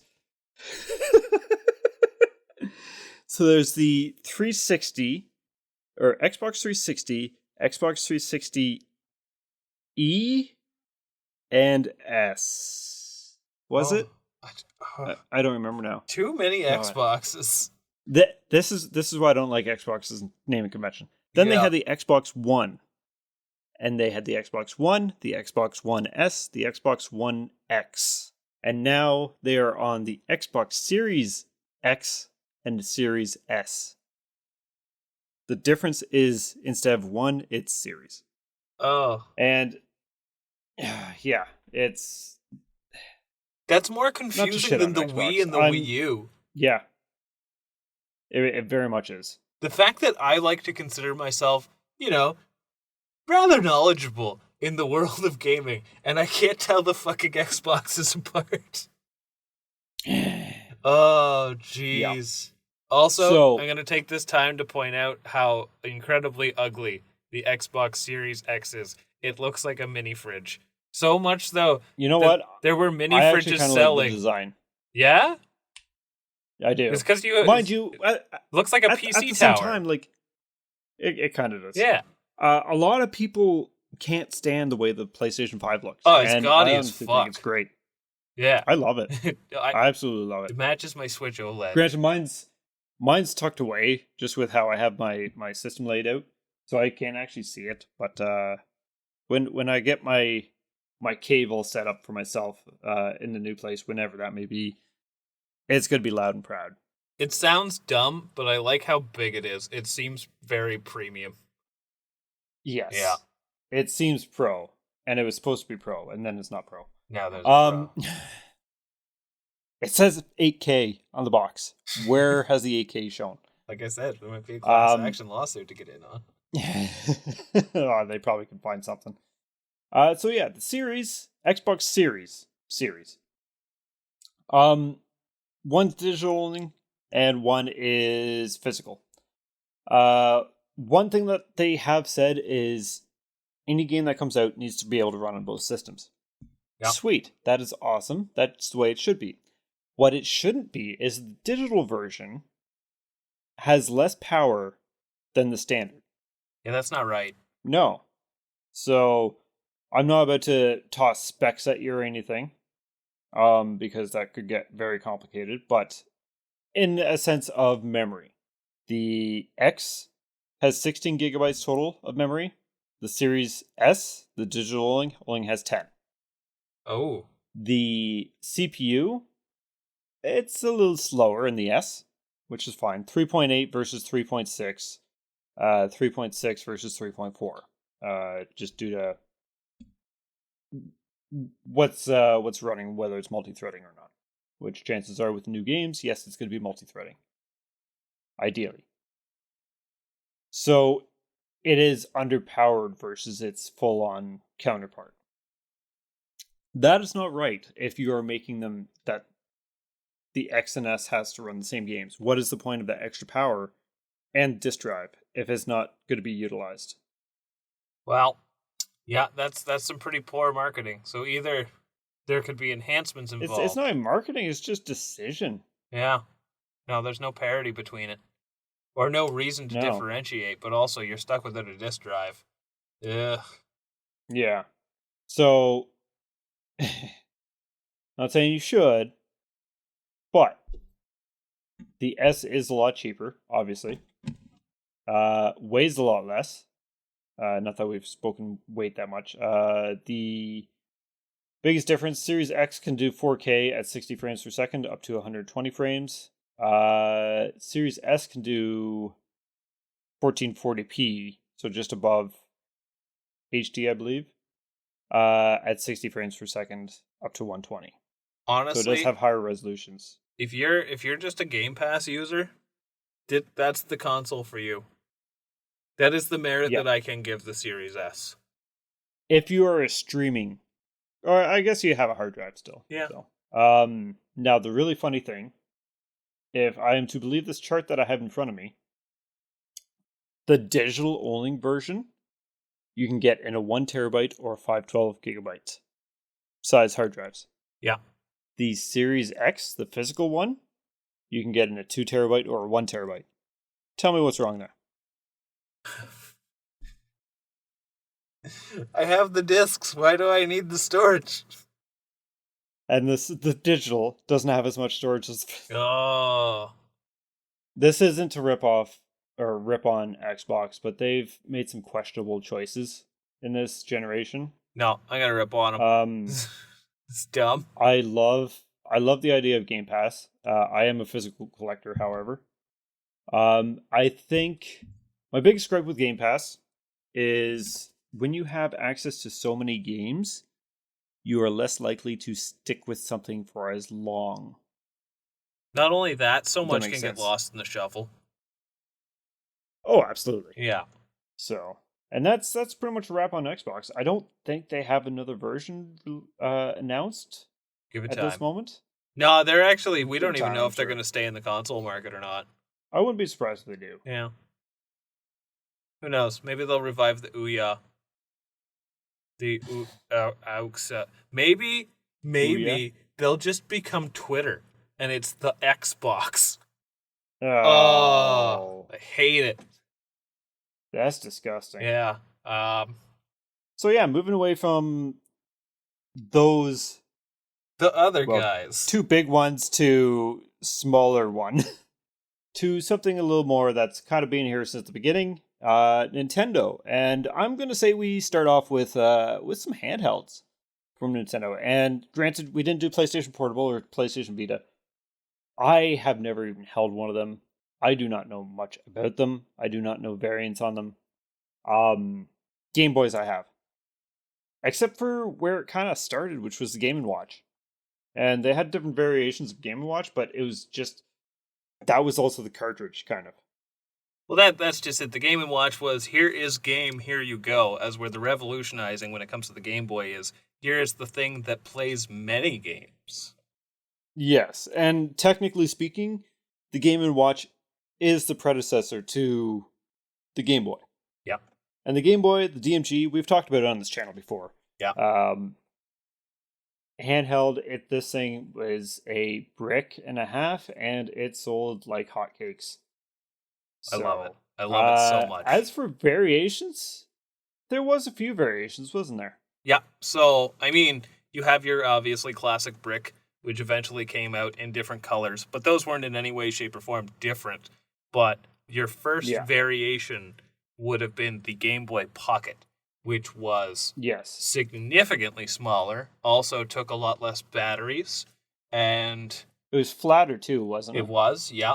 Yeah, no. And it took double A's? Or triple A's, sorry?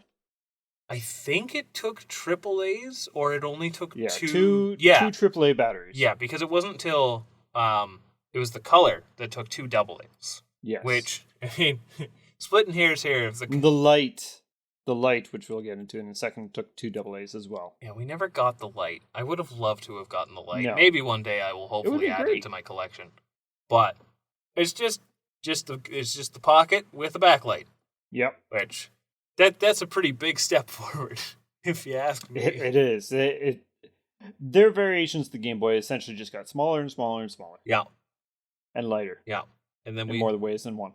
We finally landed on the Pocket, which, yes, is technically its own entity, but it's like a halfway point between old and new console. It did have its exclusives, which is why I think, Game Boy Color stands on its own as a separate entity, as I believe we've touched on before.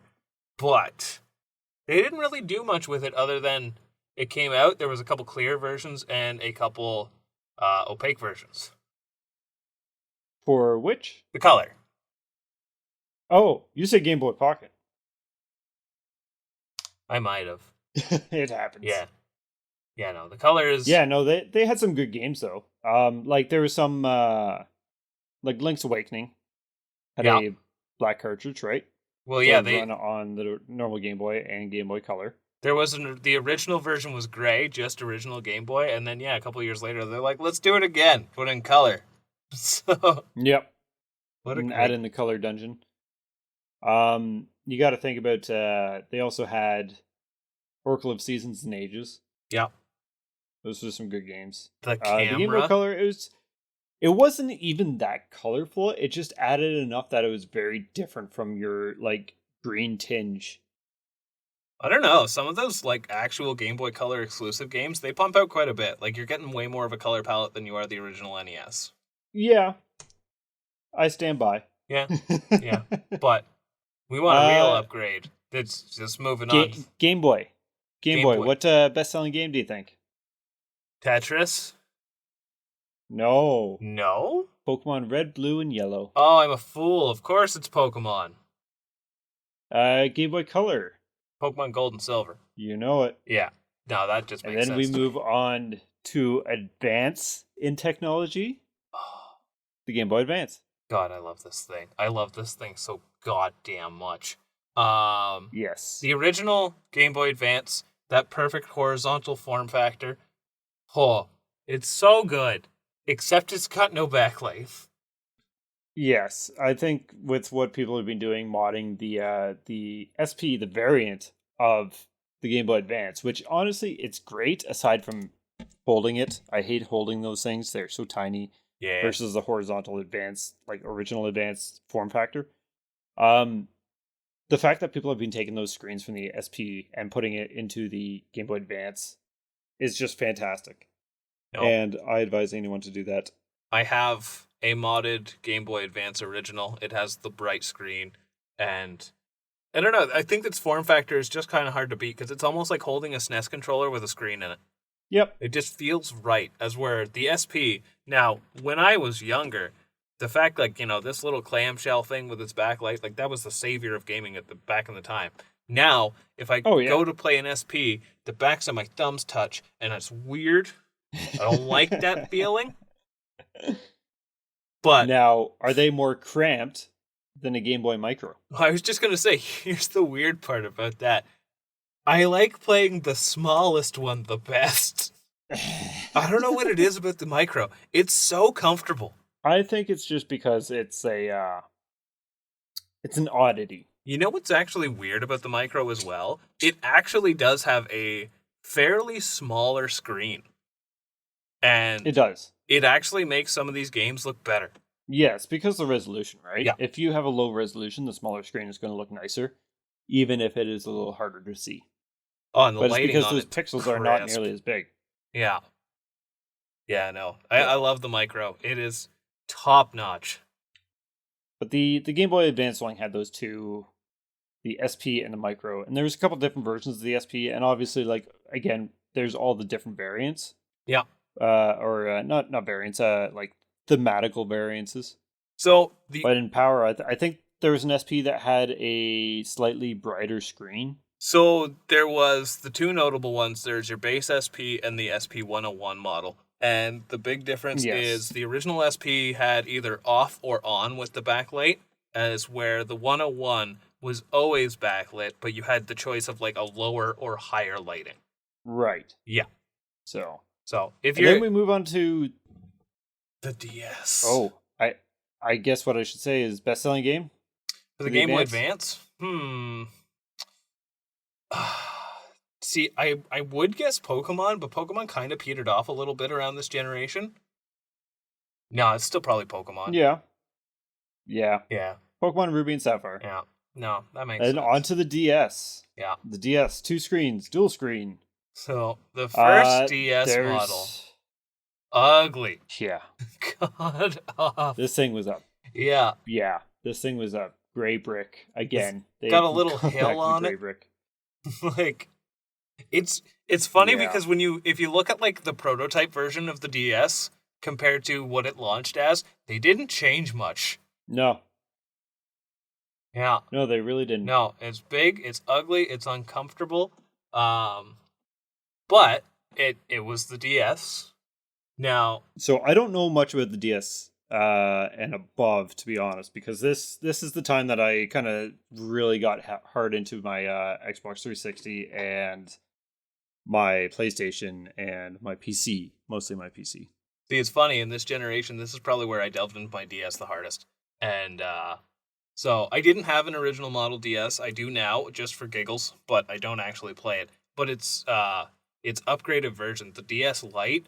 Oh, this is, I think, my favorite, like, design Nintendo has ever come out with for a product. Because it's lighter, much more premium looking. It's got a better form factor, but it still kept the Game Boy Advance slot. Kind of sucked because your Game Boy Advance games are jutting out the bottom, but you can still play them. It's... Yes. Oh, and they weren't flush, were they? No. And with the original DS, the stylus was kind of like, how would I describe its placement? It was kind of like where you would imagine it would be over its shoulder, if that makes sense.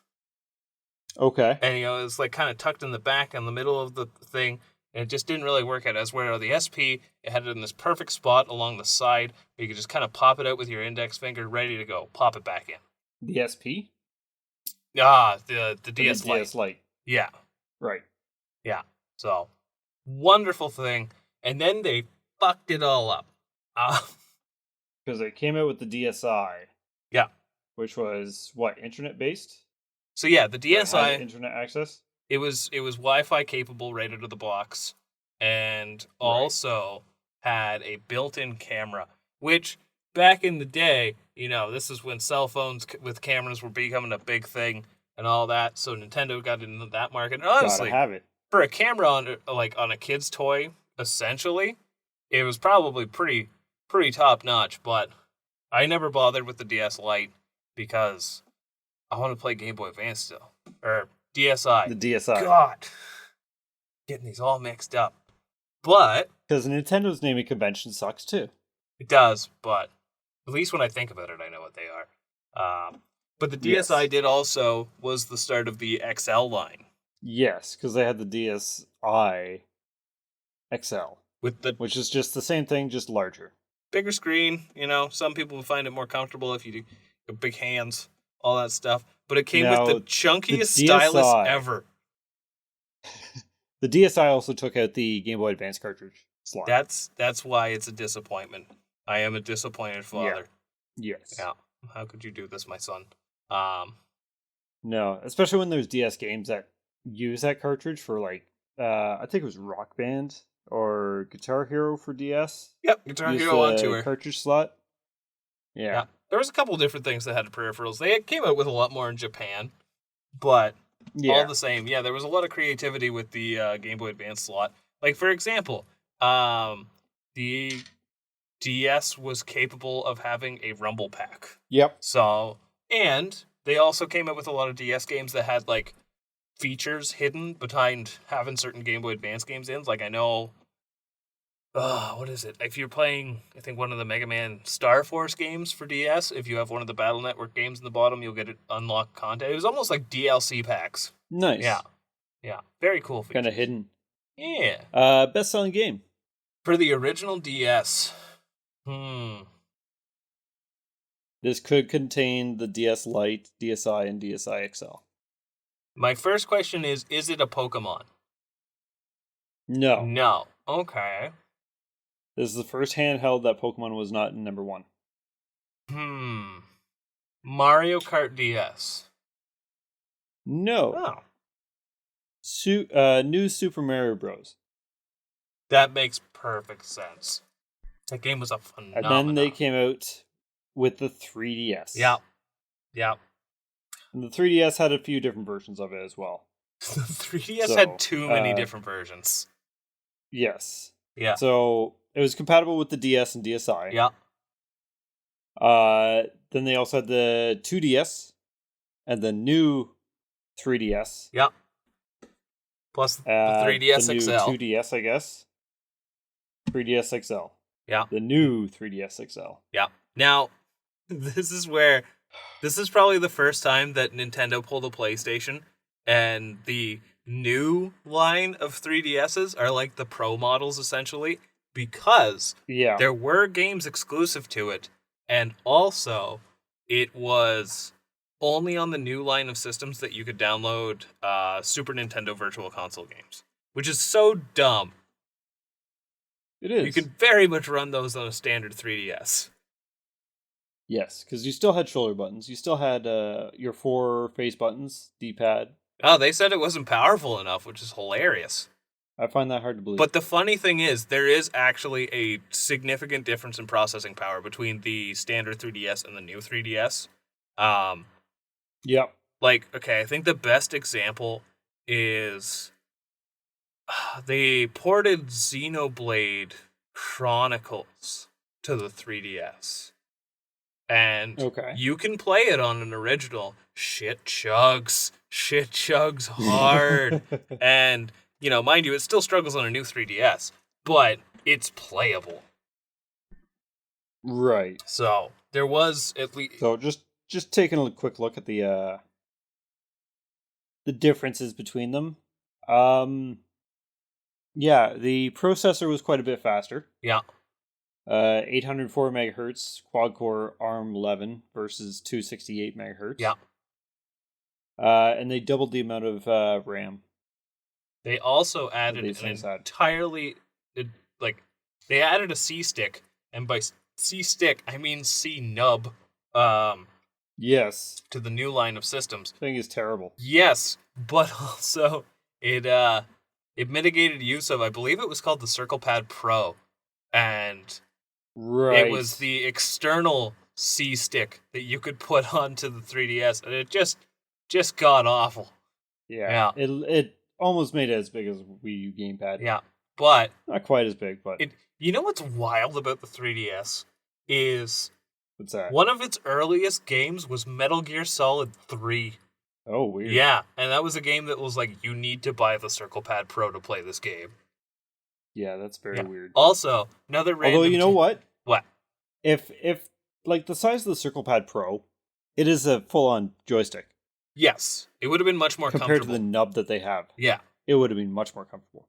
Except the fact that it jut out another 2 inches. Yeah. Yeah. Well, they could have made the screen and made a actual thing, but I just little nub. On the topic of Metal Gear Solid 3 for 3DS, I just want to point out this hilarious little bit of trivia. So the whole thing with like Snake has like this camouflage suit that adapts in that game, and there was a feature only available on the 3DS. You could take a picture of something, and that would be your camouflage suit. And in doing so, you could absolutely break the game in half. This sounds about right. Yeah. That does not surprise me at all. No. Actually. No. But yeah. That does I think that's it for That kind of does it for handhelds, but we'll circle back. Yeah. Best selling. For the 3DS? Yes. I think I'm wrong. But I'm gonna guess Animal Crossing New Leaf. No, Mario Kart 7. Nah, that makes perfect sense, actually. The game was a phenomenon. And then there was one left. For the handhelds? The NES. Oh. Oh, that's very different. That is very different. Yeah. This is a little more VCR-like. Yeah. So, NES, the family computer, the Famicom, regional differences. This is a bit of a new one, because we haven't really had any regional difference consoles, have we? Not explicitly, no. I think, what was it, the Saturn was the only one? We didn't go into detail about that. Yeah, I think that was just, like, color. Yeah. So, apparently it's also known as the Hyundai Comboy in South Korea. Interesting. Yes. So yeah, the couple different variations. Obviously, like regional differences. The Famicom looks quite a bit different from the Nintendo Entertainment System, even if they are technically the same. Well, the controllers were built into the console of the Famicom. Yeah. Yeah, and they had which was very weird, and they also had a microphone. Only, I think, in Player 2's controller. Was it only in Player 2's controller? I think it was the Player 2 controller had the microphone. Oh yeah. And yeah, it was. It also had like little trays built in for the controller when it was done. Yep. Years ahead. It was very, very weird. Top loading action that seems weird to bring up, but yeah, it's cartridge based. The North American one, we have all seen it, the VCR style. You you slide the cartridge in, and then you push down into the connector and hope it doesn't blink on you. You know, it's funny when you think about it, the fact that like the original Famicom was a top loader, and then the revised version was a top loader, because the top loader makes so much sense. But the marketing strategy was, we need to make this look like a VCR so people will buy it. Yep, pretty much. Yeah. And it's weird to think about that. Worked. When I think the NES, I think of the original, the box. Yes, I'd love a top loader. Now it doesn't matter because I got that awesome kick-ass mod, the Nintendo Drawer. That thing is wonderful, and that's the NES. I don't think of the top loader, or the dog bone controllers. I just think of the square rectangles. That is the NES for me. Classic. You know, it's actually the Nintendo didn't really have too many console variations moving forward. I want to say like the Super Nintendo had a revised release. Yep. But we'll get there. Yeah. Best-selling games for the NES? Mario and Duck Hunt. So pack in Super Mario Bros. Standalone, what do you think it was? Mario Bros. 3. 2. No? Mario Bros. 2. Weird. Yeah, I would have guessed 3. And then we moved on to the Super Nintendo, which was, again, regional differences. There was the Super Famicom and the Super Nintendo. Yeah. Same thing, essentially. Famicom had a little bit of a sleeker look to it. It was a little bit more rounded. It did. And colorful. Had some rounded edges, where the Super Nintendo was very boxy. Yeah. Very jagged, if you will. Yeah, but honestly, like, if it weren't for that console, you'd never think that purple and gray go together, but boy, do they ever go together. It really does. But I do wish that we had, like, those M&M color buttons on the controller that the Super Famicom had. Instead, we just had a light purple. Yeah. And a dark purple. Yeah. Which is fine. It's still good. I know on the podcast before I mentioned the whole story of my dad trying to fix my original NES. Yeah. My original Super Nintendo, which is the big bulky one. And not being able to do it, but he also didn't have like the proper bit to open it up, so it all cracked the case, and then he made one out of wood. Yeah. That's an original but model. I had a wood Super Nintendo. Modding before modding was a thing. Yeah. But because it still wasn't working and he feels like he destroyed it, he did go out and get us a Super Nintendo Junior. Yeah, those things are weird.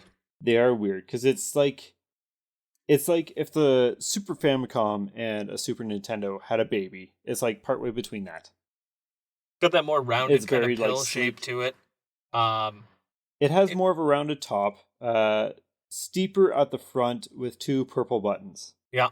But yeah, not boxy at all. Oh wait, were they buttons? Very, very strange.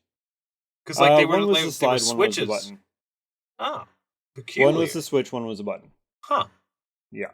Yeah. I'll always think of that big chunky gray and purple thing. Yes. That's my SNES. And no eject button on the Junior. Oh, weird. You just pulled the games out. Oh, but it wasn't nearly as stiff. No. No. And I believe the PAL version looked very similar to the Super Famicom. I think they were pretty much the same thing, yeah. I think so, yeah. Best-selling game. Oh, we should announce the IntelliView, or the broadband service for where you Nintendo can play that they were BS doing. Zelda. BS Excite BS Bike. Zelda. Essentially, you could go online. They had these special events where you could download versions of the game, and they had like some kind of like radio on it too. Yeah, so and you'd be like following a story. There was live radio broadcast while you were playing, so it would be like tune in and play Zelda between like 6 and 8 on Wednesday, and you'll have narration, and it was like someone playing the part of like Zelda talking over while you were playing. Yeah, so wild. It was very, very strange, very neat. Yeah, you could also there were like games that were like temporarily downloadable via the Satellaview. Yep. That are, if I'm not mistaken. But they came in chunks. Yeah, and they're still kind of being recovered by archivists today. Like I think it was called like Kirby's Toy Box, and it would just kind of like load you up with a random mini game every couple weeks. Yep. So. Very different world. Mm-hmm. Best-selling game. One's a pack-in, one's not. Super Mario World. Yes, for the pack-in. It seems weird to say it, but Mario Kart? Mario Paint. Huh. No. Street Fighter 2, The World Warrior. Oh, yeah. I was going to say, there's not nearly enough Mario Paint mouses around. No, there is not. Then we had the N64. Project Reality, Ultra 64, the Hyundai Cowboy 64 in South Korea. Now, there were no console variants for the N64, just a shit There's a ton lot of of colors. theme. Yes, they had colors. I think the coolest is still the Donkey Kong 64 one, where it came with a yellow controller and a see-through green tinted console. Yeah. I had the see-through purple N64, and there's actually I think they're exclusive to Japan. I can't remember what they were called, but they had a series of them that had a different colored top and bottom. There was like, I think, an orange one and a teal one, and they all had like a clear gray bottom, and they look really sleek. Oh, that's kind of cool. But yeah, they had so many different colors. It's all just the same old N64 though. And yeah, I've only ever had the original, the black colored, or the charcoal kind of colored, if you will. Yeah. That's what I have now. Yeah, that's exactly what I have now. They also tried to do a disk drive for it that failed, but it would have really brought in some stuff, because one thing that they were planning on doing with the 64DD was a virtual console where you could emulate NES or NES games. Oh, that would have been cool. Would have been But awful to play on that controller though. Oh, probably. Yeah. Oh, the controller finally has a purpose for his D-pad. That is true. You just need a big old A and B button, which it had. Yep. Yeah. So, but this also brought a lot of add-ons for the controller. You had memory packs, you had rumble packs for controllers, which was neat. Transfer packs, e-readers. Just a lot of weird things. The transfer pack was a sadly underutilized thing, but when utilized, very cool. Oh, it was fantastic when it was used right. Yeah. Aside from that, there's no real variance to this. There's not really any variance to the next few consoles, really. Yeah. But best-selling game? I think it's safe to say Mario 64. You got it. Yeah. Next up is the GameCube, also known as Dolphin.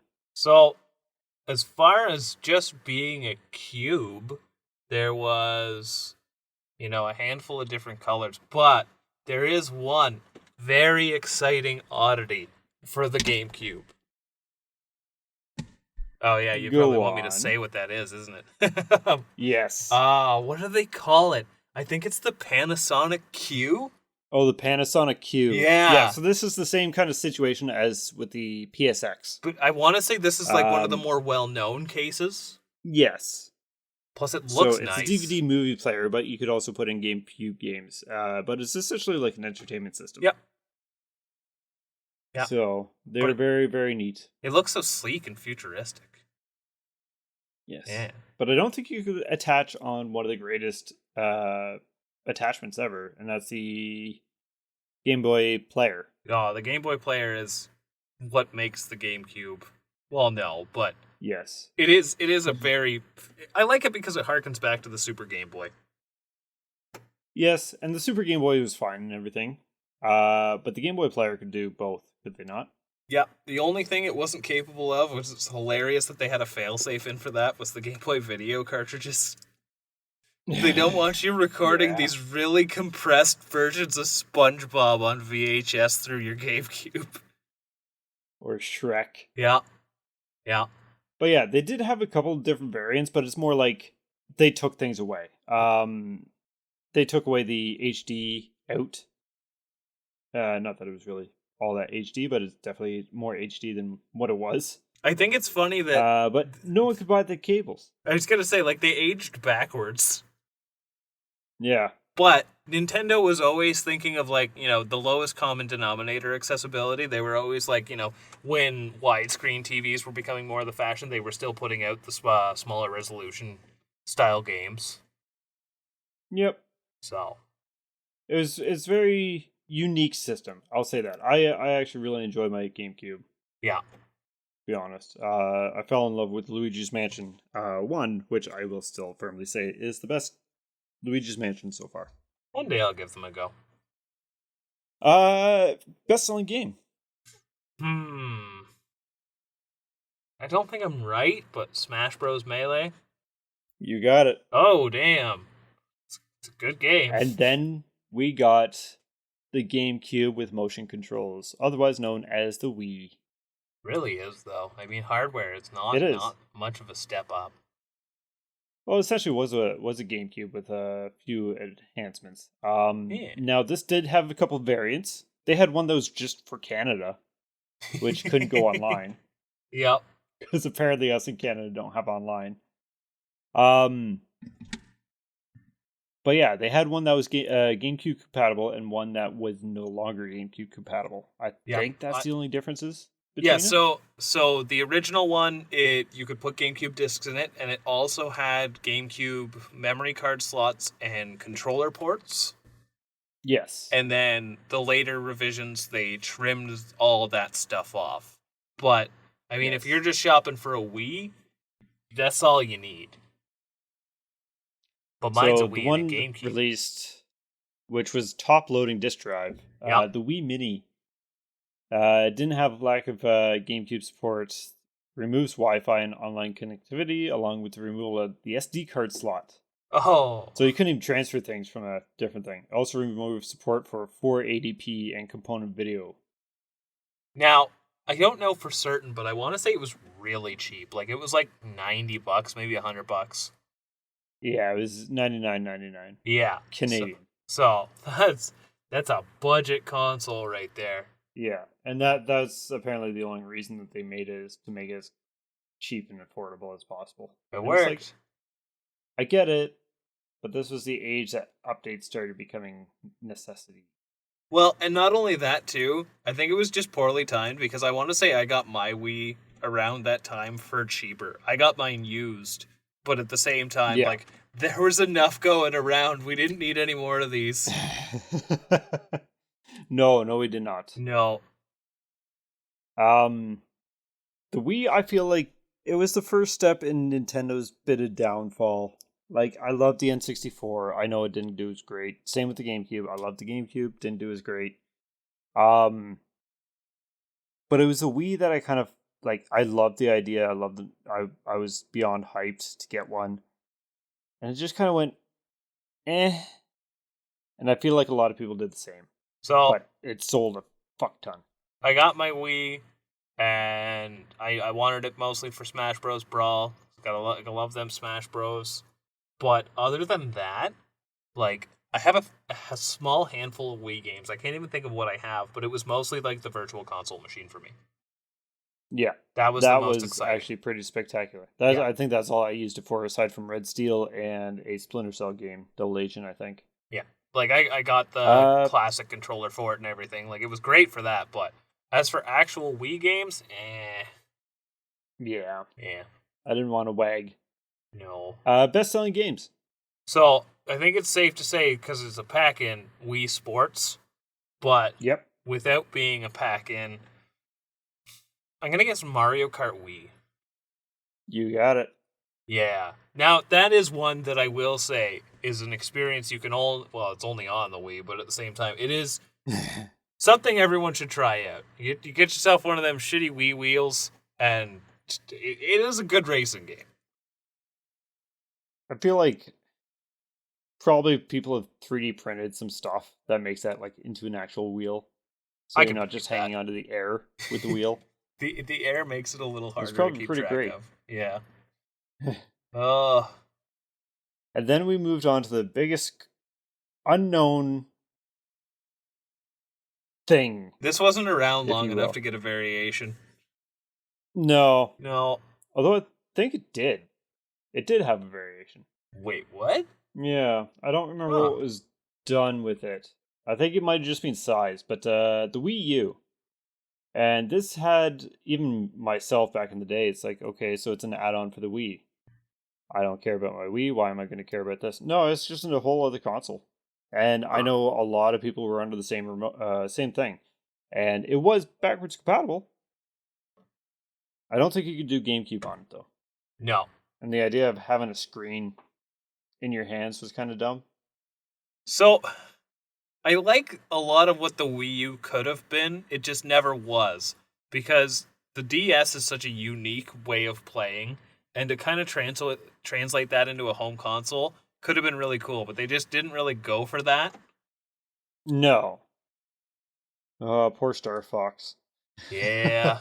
You know what's actually really weird about the Wii U? The first game I ever experienced on a Wii U was Sonic and All-Stars Racing.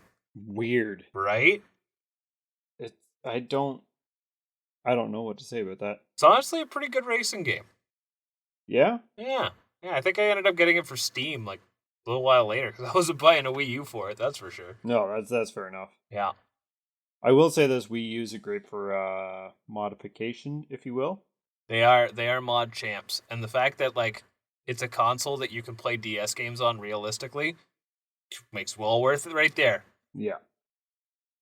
Okay, so there's only two variants of it.